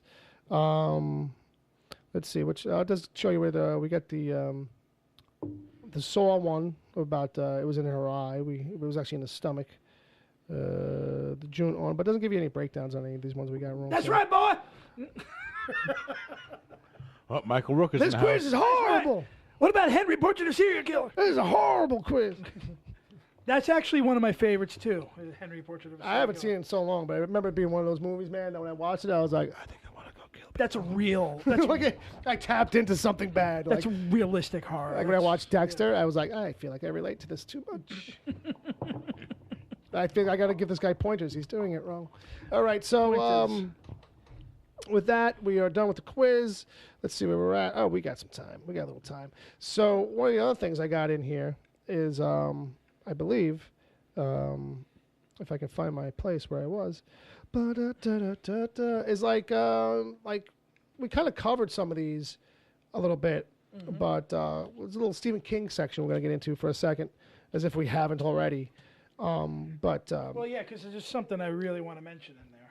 We kind of made a short list of the top 3 Stephen King faves. Yeah, that's Mike. He told me about that one. So for me, it's It, The Shining, and Cujo. Like despite anything else, like Cujo's one of those ones that just feels, as some of King's best stuff does. Absolutely. Just like a real thing. Just like a real thing that would have freaking happened, twisted into the worst possible situation. And some of those performances, even the dog, just fucking stuck with me for a long time. Like, really kind of like, I could feel the heat in that freaking car, man. Right. That movie's great. Like, it's actually one of the few books I haven't read. I did read Cujo. If I remember reading Cujo, did you read Cujo? I think, I want to say that I did, but it was many years ago. I think I kind of remember feeling bad for the dog. Because the dog is like not quite a character, but it kind of is in a way. I think I might. The dog's got rabies. It's not the dog's fault. Yeah. I think he gets bit by a raccoon. I think that's the gist of it. Well, you kind of feel bad for him in the sense that he got bit by a fucking bat, and in this beautiful Saint Bernard gets fucking. Right. That's right. He got his nose stuck in a little tunnel or something. Yeah. And the bat came up and bit him on the cave. nose. Right. So, but from what I understand from Stephen King, he said that movie is just kind of just like the book. Yeah, it seemed like, I kind of forgot that I read it even, because I read it in high school. I think it's one of those books like I burned right through. Like it's one of those ones where it's like, oh, I can just see the movie in my head, so it's like you burn right through the book. I believe I did. The novel's on my shelf. So fair enough. But it's probably from like back in the 80s. Mm. So that's. You can still see her locked in the car. So it's Shining. Obviously, is fucking. We don't have to really get too deep. Well, everybody knows The Shining. The Shining is one of my favorite horror movies, but I didn't put it on my list because I had a chance to cheat. And I'll tell you this. I'll tell you this much too. Like one of the things about The Shining, like the book, is that I had to put the book down. I probably could get through it now, but the only reason I put the book down is because I couldn't get the movie out of my head. Right. Because the character, like in the first couple of paragraphs, when you meet Jack. Yeah. He's fucking Jack Nicholson in the book. Like right now, too, I'm reading Hearts and Atlantis. I think I was saying this already, but that guy feels like just the way that, like he might have been written for Anthony Hopkins. Right. Just the way like he fucking sentence structures that character, the way he talks and shit. But like Jack's, the main character, in Shining, his repressed rage and anger issues just felt like fucking. Like when he's like eating his tongue to keep his mouth shut when he's getting ripped out by the principal before he gets the job at the hotel. Like it just feels like fucking Jack Nicholson in the chair. But that made me put the book down because I couldn't stop. Like it was distracting me almost. Well, it's basically Kubrick taking the skeleton structure of the book and making his own filler. That's the thing. You know what I mean? But he does it masterfully. Yeah. You know what I mean? I know King doesn't like it, and I know, and I get it. It deviates pretty well. Because I seen the TV series, The Shining, and it's just terrible. Well, I don't think that could have probably done it justice. I feel like the TV stuff, the ABC TV stuff, just historically, it was just, it's always kind of rough. But it was rough to begin with. Yeah. And it even, I think that might benefit for an HBO, treatment. I kind of like. I remember the thing with the TV movie was like, oh, you got the goofy guy from Wings, the guy from Wings, and Rebecca De Mornay, and it's like, oh, okay. Why don't you just get Will and Grace? Right? Well, that was just it. It was really trying to write this book. It was a mini series of the week. Yeah. It was one of his classic 2-part or 3-part things. But Shining's on my list. All right, so we can jump to yours because what else do you got? Creep Show is a big movie for me. Sure, and that is one of my favorites. Horror anthologies ever. Classic. You know what I mean? This is Stephen King writing for the screen now. And he does it well. This is Romero. This was a bigger budget too. It's got The Crate is one of my favorite Stephen King stories. Yeah, it's pretty good. Even you remember the thing in the crate, the fucking with the big mouth and the teeth and everything. Yeah. Totally horrific, but totally reeks of all his work. Yeah. If you ever notice that, it does. It reeks of all of Stephen King's works. It's got his classic. It's almost like the Mangler or something like that. Probably smaller bits. Yeah. You know Where what I mean? like, we're playing with what you know and don't know about the thing that we're talking about, basically. And it's cool because Romero goes and gets all these big stars at the time, too. Leslie Nielsen, E.G. Marshall, Hal Holbrook, Adrienne Barbeau. You know what I mean? So I watch that every Halloween. That's one of my favorite horror films ever. We know what you're doing that Monday. Yeah, exactly. On a loop? So. To that movie? Well, one of the greatest things, too, is the opening Adrienne sequence. Barbeau. Oh, that's true. I'm paused. She was hot in one. It's Stephen King's sequence as the farmer guy with the meteorite and the grass. Yeah, he's funny in it, though. He's great. Man. I think it's he's his great. best performance. And he tried to do a couple of things a couple of times, but that's his best one. Even man. his cameo in Creepshow 2? In Creepshow 2. Or in... What the fuck happened? Even his own thing in Maximum Overdrive in the opening scene with the cash machine. Well, I don't understand what this thing is doing. This machine just called me an asshole. And 3 is a two-way tie for me. Misery Yeah. and It. All right. That's It's fair. up there, That's too. kind of fair. It's tough. It's a tough call, to squeeze it into 3. Especially now with It being this fresh thing that just came out. Yeah. I get it. I absolutely get it. It's like how do I make this short list now? Right. Yeah. But I do share your love of Cujo. You know what I mean? I do share your love of... I mean, I didn't put Shawshank in there because I tried to keep it more horror-based. But Yeah. Shawshank, of course, another is great. great one. Apt Pupil is great. Yeah. You can go on and on. Some are better than others, but... Yeah. Well, I had on my list Sure. The Shining. Okay. And one of the other ones was Misery, I think. Misery, yeah. Okay. So you guys talked about those. Well, Misery we really didn't touch on, but it's really good, though. It? Yeah. Phenomenal. Sure. Absolutely. Yeah. I think Misery. I think one of the interesting things about Misery is that, like, I don't know, I say it all the time, but when I was reading the book, because they do excerpts of the book he's writing during the movie. If you've only seen the movie, like he does like these excerpts in the book of the book that he's writing, so you get to see how he's like trying to appease her in the writing and other things, I guess too. But like I couldn't read it. I started skipping over that shit, and eventually like the keys start falling out of the typewriter, so he starts giving her the manuscripts to write in the letters to help fill it out, and so it's like as those continue to fall out, it gets harder to read the fucking pages, Right. Because he's putting them in. Well, the end doesn't work or something, right? Yeah, the end doesn't work, and then there's another letter that starts falling out, and it's like 2 pretty popular letters. It's like the ones they give you on Wheel of Fortune. Yeah. You know what I mean? It's always the same 5 letters. Yeah, you know what I mean? It's like an S. And so it gets to be like a bit of a taxing thing to read. You know what I mean? Which probably might have pulled you in deeper in a way, but like I had no patience for that when I was a kid. I was like, I just want the good stuff. I want to hear how like you got mangled and shit. Well, she cuts his foot off. Cuts his in the foot book. off and his thumb. His thumb, right? Yeah. His thumb first, I think. She hobbled him. Yeah, she really hobbled But an him. incredible performance. I mean, amazing. The thing about that movie is her performance. Yeah. You needed somebody to really pull that fucking performance off. Yeah. And the best thing about it, in a way, is that she was like kind of like an unknown. Yeah. In that way. Even though she was acting for like 12 years. Yeah. At the point. Yeah. Exactly. Like one of these people, are like, oh, where do I know her from? Kind of a thing. Yeah, she's been in like everything for years. Yeah. But yeah, Misery, totally great, totally worth it. Mm-hmm. And, Absolutely. And hey, if it's still playing, this is the month to go see it, man.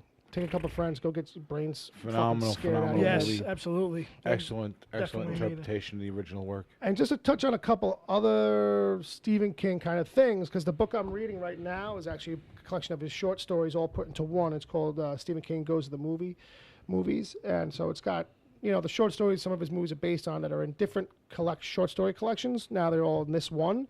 So it's like Hearts in Atlantis, Shawshank, The Mangler, 1408. But in the back of it, it's got a list. More, man. No. For whatever reason, he chose not to put that one in.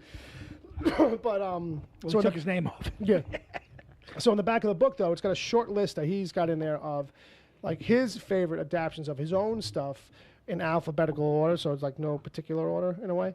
And which has got Apt Pupil, Cujo, Dolores Claiborne, 1408, Green Mile, Misery, Mist, which is a great one, Shawshank, Stand By Me, and Storm of the Century, which was only really written as a teleplay.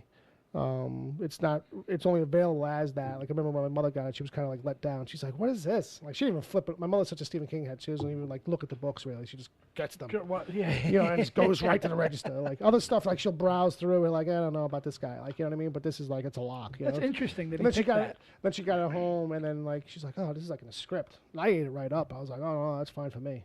I was into reading scripts at the time, Well, Storm of the Century was not well received. I remember. That's kind of really odd. And it is kind of like but I think because if it's about adaptions of his own material, that might be considered like a softball too, where it's like, well, you wrote a screenplay, maybe. So, by nature of its design, that probably would be the most faithful adaptation, in a way, like, I love how Darabont's movies are all accounted for. Yeah, because he's stuck with it, like, But to be fair, those are 3 really good movies. And I think they do the Darabont's trilogy. So he's Green Mile, Shawshank, and The Mist. Right. Right. Because I liked The Mist. I really did. Some of the CG is a little, Yeah, well, I mean, the tentacle looks a little cartoonish. Yeah. But it's still, pretty fucking hard. Yeah. And I think the real horror stuff comes with the ending and all that kind of stuff. Which was brilliant. And bleak. Bleak and Hollywood with balls, man. Yeah, and hey, they filmed 2 endings and went with that one. Yeah. So how about that? Yes. So as we're wrapping up a little bit, what I want to do is do the last call for the contest. If anybody hasn't gotten theirs in, now's the kind of time to do it. Get your entries in. Your horror superhero with a power or ability, a catchphrase, and or a sidekick. And I want to just blow through one thing real quick, if I can. Yeah, sure. Agent Palmer is probably going to copy and paste this into the chat room, but I selected 5 double features. These are recommendations from me to you guys. Right. Basically, I took 5 topics and made them a double feature for you to watch through the Halloween season. Nice. One about vampires, one about Halloween, one about werewolves, one about rats. Nice. And one about anthologies. Okay. All right. So for, the vampires, we have Fright Night, the original Fright Night. Okay. And Near Dark, which was a vampire movie where they took the whole gothic element out. It's basically they don't have the sharp teeth, they don't have the eyes, they're like outlaws with guns and shit. They'll slice you. I'm sorry. It's all right. Getting a little excited. Didn't spill anything, so that's good. No. All caps were on. The instead of fangs and eyes, they'll slice your throat, put it in a beer stein, and drink the blood. Bill Paxton is in it. Okay. It's really damn good. For Halloween, I mentioned Halloween 3: Season of the Witch. Has nothing to do with Michael Myers, but that's kind of the beauty of it because it's its own thing. It's horrific. We did the Silver Shamrock thing commercial where it's from. And the next one is a movie called Trick or Treat, which is an anthology movie that came out a couple of years ago, I believe. I want to say the guy's name is Michael Dougherty. I think he was one of Bryan Singer's guys. I think one of the channels runs it, like IFC or somebody, right? Does like a Trick or Treat weekend every year or something like that. Trick or Treat was Bob and I know Trick or Treat is the heavy metal god that dies, and you played his record backwards, and he came back as a demon. Oh yeah, That's Trick or Treat. Yeah. It's got Ozzy Osbourne as a priest. It's got Gene Simmons as a DJ in it. Yeah. Kids love it. Trick or Treat is an anthology, and Brian Cox is in it. Anna Paquin's in it, so definitely check that out. Werewolves. Okay. I got a movie called Bad Moon, which is a really gory werewolf film with Michael Pare, Mariel Hemingway. Okay. A lot of it has to. One of the main characters is a dog, a German Shepherd, much to Ed's dismay. And, of course, Dog Soldiers, which everybody talks about. It's got Sean Pertwee in it. It's all these British military guys in a house. Somebody's a werewolf, and it's really fucking gory and fucked up. I've heard a lot about it. I still haven't seen it, but I always hear about it. 2 rat movies. Okay. We talked about Stephen King today. There was a movie called Graveyard Shift that came out. Right. It's a little lackluster compared to other King's work. Sure. But it does work. Yeah. It is a good flick. You should definitely check it out. It's its own thing. Giant rat with its own, like, little minion rats. I think I went to the theater up. and saw this with somebody. Yeah. I wish I could remember who, but... But the Probably guy... mom. No, that's the thing. Like, you know, her and Dad used to go for all that shit. She should have brought us more often. We would have enjoyed it more. Dad was just like, okay, I'll go. Yeah, well, that he was smart that way. Well, I did see it. Just say yes. I did see the movies. I would have ate anything Stephen King. Oh, sure. But for rats, because rats, people are creeped out by rats. Yeah, so that's yeah. just a creepy element of that. Yeah. For If the you gods? remember. Well, no, I just said the one I picked was a movie called Of Unknown Origin. And what is that? Now, Of Unknown Origin is going to be a pick I'm going to give Pass to you off? guys to Okay. watch. Peter Weller plays like this architect guy that lives in a penthouse apartment in Manhattan. And, you know, he's all about cleanliness. He's got a hot girlfriend. She's played by Shannon Tweed, which is Mrs. Gene Simmons, of course. And this rat is in the building tearing the shit up. And it becomes such a fucking horror in his life that he actually boards himself up in the house. Okay. You know, and he gets a bat. He gets these like mini bear traps. He becomes all crazy Drills it into the obsessive. bat. He won't come out until this fucking thing is dead. I got you. And you know what I mean? And it's literally World War III in a fucking apartment trying to kill this fucking rat. All right, I like it. Peter Weller So, can sell it. I like it's it. called Of Unknown Origin. It's really, really good. All right. And lastly, this is my horror recommendations anthology-wise. All right. A very weird, fucked up thing called the Monster Club. They would always air this on Channel 5 back in the late This is 70s. ringing a faint bell. Early 80s, I'm sorry. 81. You got 81, yeah. Vincent Price and John Carradine are basically, it's a vampire and a horror writer that are having a conversation in a very weird club.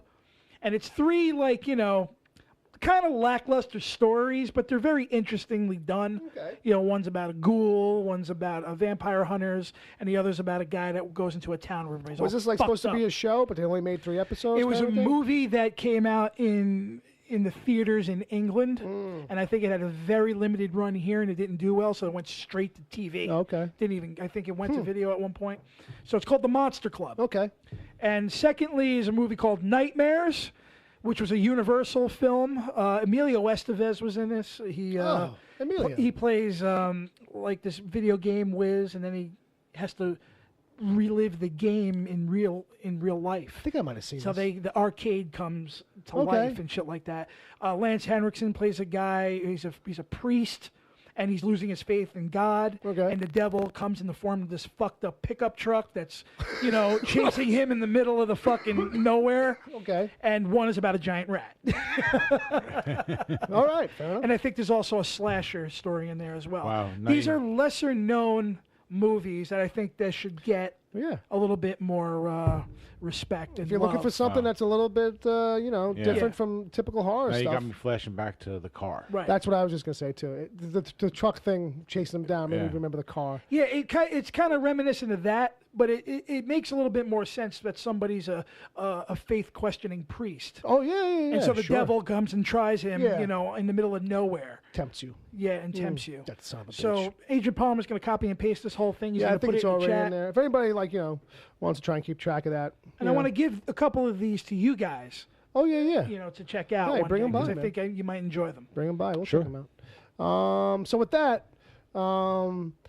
we are going to say that the other thing is officially closed. And real quick, before we get to the game and talking about who won some stuff, I just want to kind of point out some horror things to look forward to this month related. We talked about The Walking Dead earlier. That comes back October 22nd.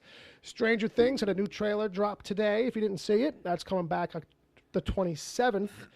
And before both of those, the Leatherface prequel is coming out October 20th. So you do have some horror stuff to digest. Are you laughing at the chat room? Yeah, I'm Jay? laughing at some of these fucking. All right. Don't overdo it yet. I'm trying to get there. All right. So just to remind everybody, this winner is better be in the chat room. All right. So we got 13 of these supposedly to go through. Real brief, Chiller Theaters this month. That's true too. This is an expo that I go to. It's held twice a year, every April and every October. Okay. If you happen to be in the New York, New Jersey area, And you go? and you want to go, you know, Send me a tweet. I'll meet you. We'll have a drink. Oh, shit. That's bold. That's bold. That's bold. A meet and greet with Uncle Jay. You going to set up a little table? It's the Chiller Theater Expo. It's in Parsippany, New Jersey. I'll be there Friday and Saturday. In Parsippany, New Jersey. In Parsippany. Or would Wayne Newton enter the fucking room? Wayne Newton. I'm going to sing a song about Zombie John. You're a drag. I just remember here in Parsippany, New Jersey, like on like, is that where like Playland is, or one of these like some destination there that used to advertise here in New York. I don't know what it is, but I just remember hearing that all the time on TV. Parsippany, New Jersey. Parsippany, New Jersey. Route 10155, whatever the fuck it is. Okay, so Regis Philbin a little bit. Regis. So let's take a look and see what we got here.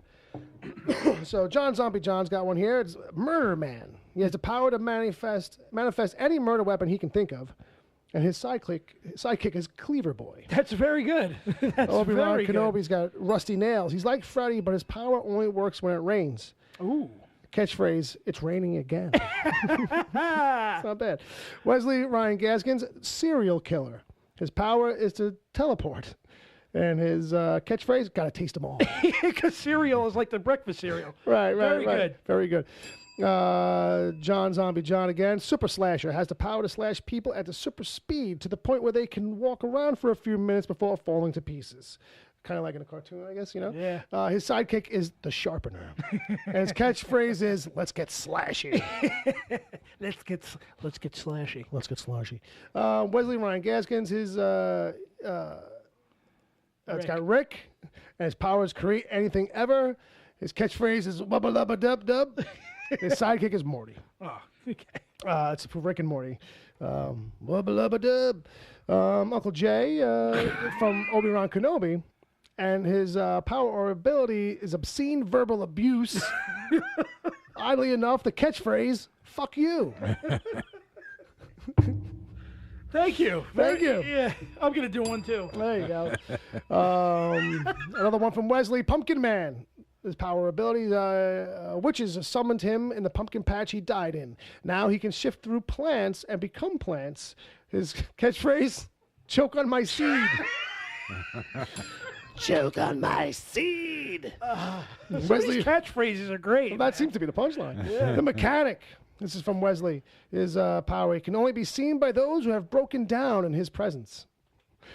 His catchphrase, I'll fix you up. His sidekick, the apprentice.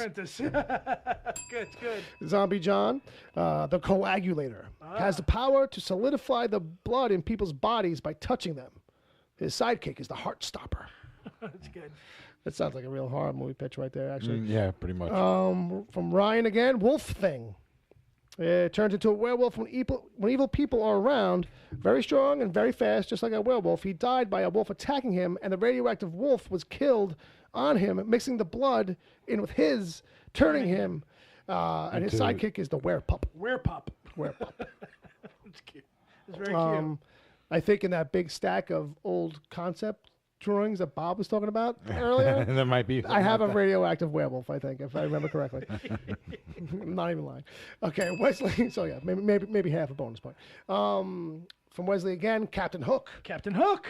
Supersize water life creatures is what he can do, make, I guess, because as a person in his 20s, he's drowned in a river polluted by a nuclear power plant. His catchphrase, did you take my rum?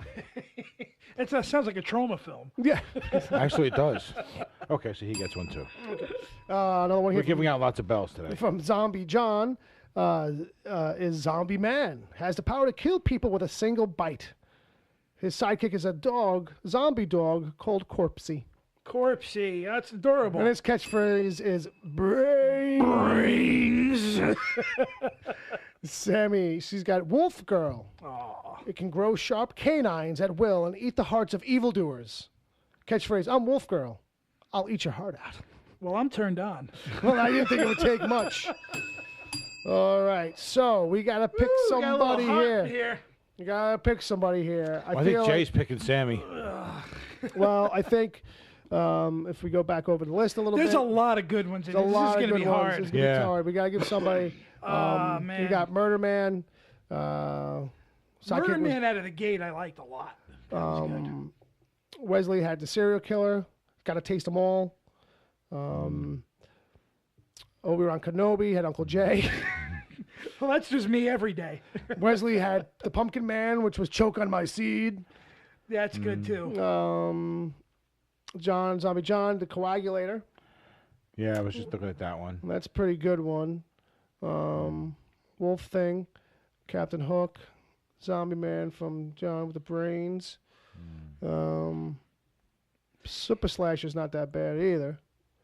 If I'm going through all of this, and I'm actually stuck between the very first one and the very last one.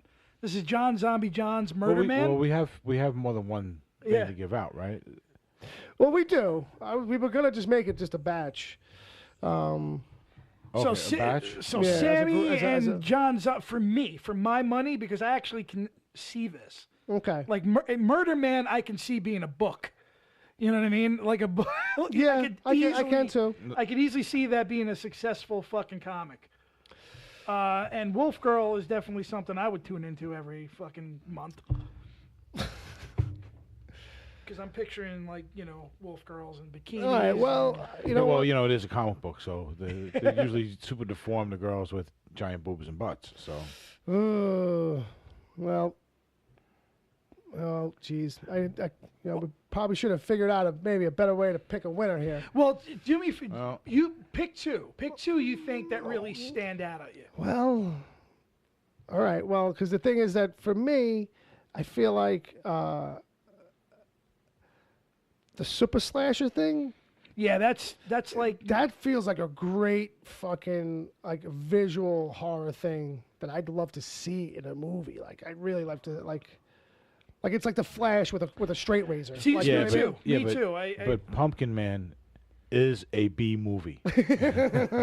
See, Pumpkin Man is a movie I want to see. All right. Pumpkin Man is kind of like out there already. That's that. Isn't that Pumpkinhead? Pumpkinhead, kind of in a way. Pumpkinhead is someone from a pumpkin patch. Like, what is Pumpkinhead's story? I forget what Pumpkinhead's backstory is. If he's even like because if somebody has to sacrifice it's like themselves for revenge. Okay, he was a vengeance demon. That's okay. All right, fair enough. I thought you were gonna say like you have to look into a mirror and say Pumpkinhead, Pumpkinhead, Pumpkinhead, Pumpkinhead. No, that's Biggie Smalls. That's true. All of a sudden, he's like Biggie Smalls is the illest. All right. Well, here's the thing. I think that we're gonna come down to where like I have two different ones than you have. That's fine. All right. Well, then for me, it's Super Slasher. We got another judge somewhere in PA. Jesus Christ, yeah. But he's in a relationship with somebody in the contest. Oh man, I'm kind of sticking with Pumpkin Man just because I think that really is a movie, just like Jay was saying. All right. Bob's giving it up to Wesley for that one. Yeah. I'm kind of throwing it to John for Super Slasher. You had John and Sammy 87. Is that Sammy, Steph? That's Steph. Oh no! Oh, and Agent Palmer's conflict of interest. I got you. Yeah. I see. Although I do like Sammy's too. I mean, I'd hate to say it, but Sammy's is kind of like it's a little basic.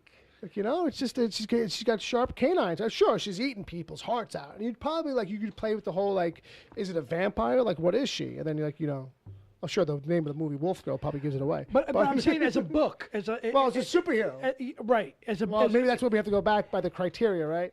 Yeah, because I think it would work as a good book. And someone like Squirrel Girl, she needs someone else in the like Wolf Girl would be Trauma as well. She's eating the hearts of evildoers. Like Wolf Girl would definitely be Trauma as well. Well, you know what I say. I feel like because before you threw it to me to pick two, I was just gonna say, Jay, you pick somebody of the two that you like, because before I kind of jumped in with my two prizes, this was going to be about giving away that prize that you brought. So maybe we should just kind of say, Jay, you pick the winner. I have to pick the winner. Ooh. Well, because I feel like, unless you can figure out some other way for us to round down, because we're not finding much of an overlap other than I got one for Zombie John, you got one for John, and he's got who was Pumpkin? That was Wesley. Yeah, Wesley. There's we could do that. You see that coming in? that producer suggestion? Yeah, I mean, if you want to leave it to me, I mean, but even I'm conflicted too. Well, yeah. Well, that's what I'm trying to say. Like, you know. Well, this is right out of the gate. You picking out two is easier than me picking out. Picking one from two is easier than me picking out which two get the other two. How about if I just? If we do it like how about that. if I pick two and then you guys pick out of that? Yeah. How's that sound? I'll pick like. You'll round it down. Yeah. Oh, do you see what Palmer just put in there? No. His suggestion. What is he doing? Well, it says give it to Steph. That's not right. You can't just do that, Palmer. That's a boyfriend talking. There's well, I didn't want to say it out Jay loud. I didn't want to say it Bill out loud. takes I didn't want to the say it out loud. I didn't want to say it out loud. Oh, sorry. So there's three of them. Jay picks the He tomato. fucking reads it out loud. Oh, I'm sorry. Fine, fair enough. We'll just do that. No, just give him. Just You give him pick- the package. pick- We made a thing for the package. You give him the package. But I'll tell you what I'll do. I'll pick two finalists. Oh, okay. And then you know what? I will literally flip a coin. All right, but I'll give it to you and Bob to. No, I'm saying you pick All the right, two well, finalists, what and are we'll the just two? flip a coin. Well, what are the two? Let's start with that. Fair enough. I'm gonna pick the first and last. Okay. I'm gonna pick John Zombie, John's Murder Man, and I'm picking Steph's Wolf Girl. Those are the two that stood out for me. Yeah, out of those two, I'm picking Wolf Girl. Now it's back on Bill. Well, how the fuck am I supposed to pick? I know who Palmer's picking. I'm not to slight anybody, but I wasn't leaning towards either. Well, look at it this way: out of 2 out of 3 have picked her already. If you want Okay, to I make got it, you. if If we it make was a round just like, table, if it was just those two. 2 or 3 of us have picked Well, I picked two. Wolf finalists. Girl. So if you pick somebody, then I'll. This is so bad. No, it's not, man. Well, I just feel like this is like really badly Look, orchestrated. This is some good shit. This Well, is let's see. All right. Well, let's see where the overlap is. I would pick Pumpkin and Wolf Girl. He's got Wolf Girl and Murder Man. What would be your two? Would there be an overlap? Another overlap there somewhere? Not really. All right, then the hell with you. If Steph wins, because it's 2 out of 3. I don't know. I don't know what to tell you. If that's good, if that feels right. I picked my two finalists. I give You abstain from this point forward. All right, look at it as each of us picked 2. Out of those 2, there was All right, one. so I'm going to flip a coin then for Steph. Well, then just do whatever the 2 that he picked were. If it comes to Murder a Man tie, or I'll Steph. pick one. If you're going to flip the coin, you got to flip based off those 2, I think, because he was the one that you wanted to originally pick. Right, fair enough, I right. did two finalists. Okay. Fine. I'm leaving you guys to pick it. I didn't call it. You didn't call what it was, man. Heads for Steph, and then tails for Slappy Jack. Go ahead. Do I have to flip for who gets heads? Is it like the NFL? Looks like we got heads. Let me put my He gotta put his glasses on. Yeah, it's heads. It's in front of him. It's literally like 12 inches away. Heads is Stephanie. Stephanie, you're the winner. Steph, warm up the Betamax player, honey. You have won. You get to snuggle now at night with a nice plushy leather face. Does she know that she's got to come up with $20 for shipping and handling? Processing and handling. Congratulations, Stephanie. You just won a Betamax of the Thing and a plushy leather face and Freddy Krueger chopsticks. Thank you for playing Wolf Girl. Oddly enough, Sorry about all the confusion. she is the wolf girl. I got to because say something. I'm she's going to into say wolves. this yeah, right She's into now. wolves. This was a better turnout than I actually ever imagined. Every one of these fucking things was great. Oh, every one of these is really good. yeah. And it was they very, were. very hard. Murder Man stuck at me, and John, I mean, that was fucking great too. I can easily see that being a book. The Pumpkin Man. The Pumpkin Man was great. Yeah. Captain Hook was that's funny. These were great. Every entry was great. So this was very, very hard. I think we really that's the thing. It's definitely a thing where like that's obviously hard part number 1, and I think hard part number 2 is like how do you boil it down then? Because then it comes down to like, oh my God, there's like a couple that like are like almost as equally good. It's like how do you choose? You know, so like I think maybe off mic future conversation. As a comic book, yeah, the first and the last entry stood out at me right away. That's why I said that would be my two. And you know what? And maybe if I had focused on that a little bit more, I probably would have realized. Because I think you're right though on that. Whereas, Super Slasher's not really a good guy. Superhero. She's got the hero part down. Right. She's got the eating the hearts of the evildoers. And then, Murder Man was just, basically, he's like a bad guy too, really. Well, Chad didn't play, so if he won, then there would really be like... Oh, Chad NV? Yeah. No, enough of that guy fucking winning. Like, if he won, we probably he is, like, not going to be allowed to be in any more contests. Did he just come into the room? Is he there now? All right, so... Wesley, yeah. Actually, Wesley, everybody brought some great titles here. Great stuff. That I'm going to actually copy and paste and keep for my own personal. Oh, my God. Yeah, are you going to have it shellacked and put on a piece of wood or something? These were wonderful. Are you going to use it to kill somebody? He's going to make them his own, and he's going to use them as on his Twitter feed. Now, Steph, you have to forward us your information. Well, forward the information and let us know if you want me to sign the Betamax, or do you want a letter from me? Oh. Saying, you won and congratulations and, Wow. Wow, because you're so famous? Yeah. It's coming. It's all part of the gimmick. It's all coming. So definitely get in touch with him. Forward him your mailing information. And tell me what kind of rating you want your letter to be. Do you want a PG rated? Right, rated R. Do you want an NC-17? Right. Because you're going to get NC-17 if you leave it up to me. He'll write it XXX. He don't care. He'll do that too. But well, yeah, you're right. I probably will. And then be sure to email the show when you get that letter because we want to hear all about it. All right. So with that, I think we're kind of done skis. Just a little bit. This was a lot of fucking fun, man. I hope that everybody gets a big kick out of this. This has been a fantastic Friday the 13th. Sammy 87. She wants the Uncle J rating.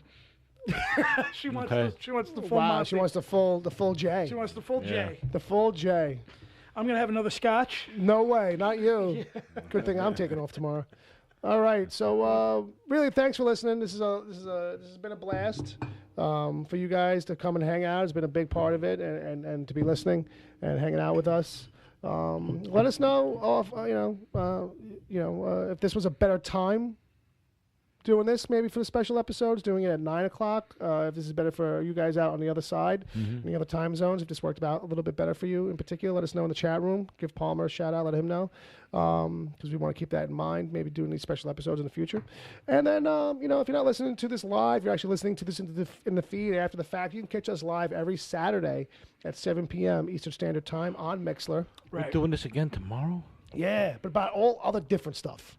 Oh. A smorgasbord of stuff. Okay. All kinds of nerd news, geek reviews, and something else that rhymes with those. That's not offensive, because the only thing that's coming to my mind is offensive. Stay tuned tomorrow, because Uncle Jay's going to jerk off all over himself with this Last Jedi Jay, trailer. do you want to tease any movies you might have seen during the week that you're going to review tomorrow? Did you see anything this week? I didn't see anything this week yet. Wow, folks. It's first time in probably the whole time that you've been here. That I didn't go to the movies? Like, at least in a long time. Like, maybe in the beginning, like you weren't seeing them on the reg. Yeah. But I think that's because the unemployment's running out. Bob's middle name. I got reserves. So let's get a little bit of the wrap up going. And this is some scary music I made. This brought us in earlier. I made this today. Thank you so much for listening, guys. This has been a Horror-Ween special 2017. It was a lot of fun, too. You can find Jay on Twitter at Jason Chickalese. Uncle Jay at Jason Chickalese on the Twitters. You can find Bob at Bob WTPC. You can find me at Wicked Theory. You can find the show, wickedtheory.com. You can find all the episodes on iTunes, Stitcher, Google Play Music, wherever good podcasts are given away for free. And, yes, Wesley, one day you will win a contest. I promise you. Maybe I'll dig up a little something. Well, you'll find something that Wesley can win? Yeah, only Wesley can win. We are going to do some kind of giveaway soon on the main show. Like Wesley's the only player. It's about time we actually kind of did something special on the big show. I got just the thing. You got just the thing? I got just the thing. Mr. Belvedere box set. It's all he needs. Maybe. Now I want to play this on the way out. On Laserdisc. Did we have any emails? If we did, it's too late now. We're leaving.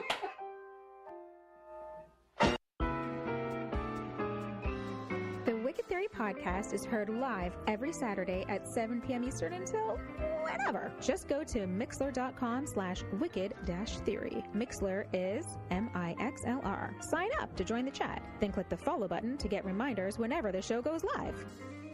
You can find the show on iTunes, Stitcher, Google Play Music, wherever good podcasts are given away for free, and at wickedtheory.com. You can support the show at patreon.com/wickedtheory. There you can get the after show if you miss it live. God forbid. Plus other exclusive episodes. As always, send your emails to podcast@wickedtheory.com.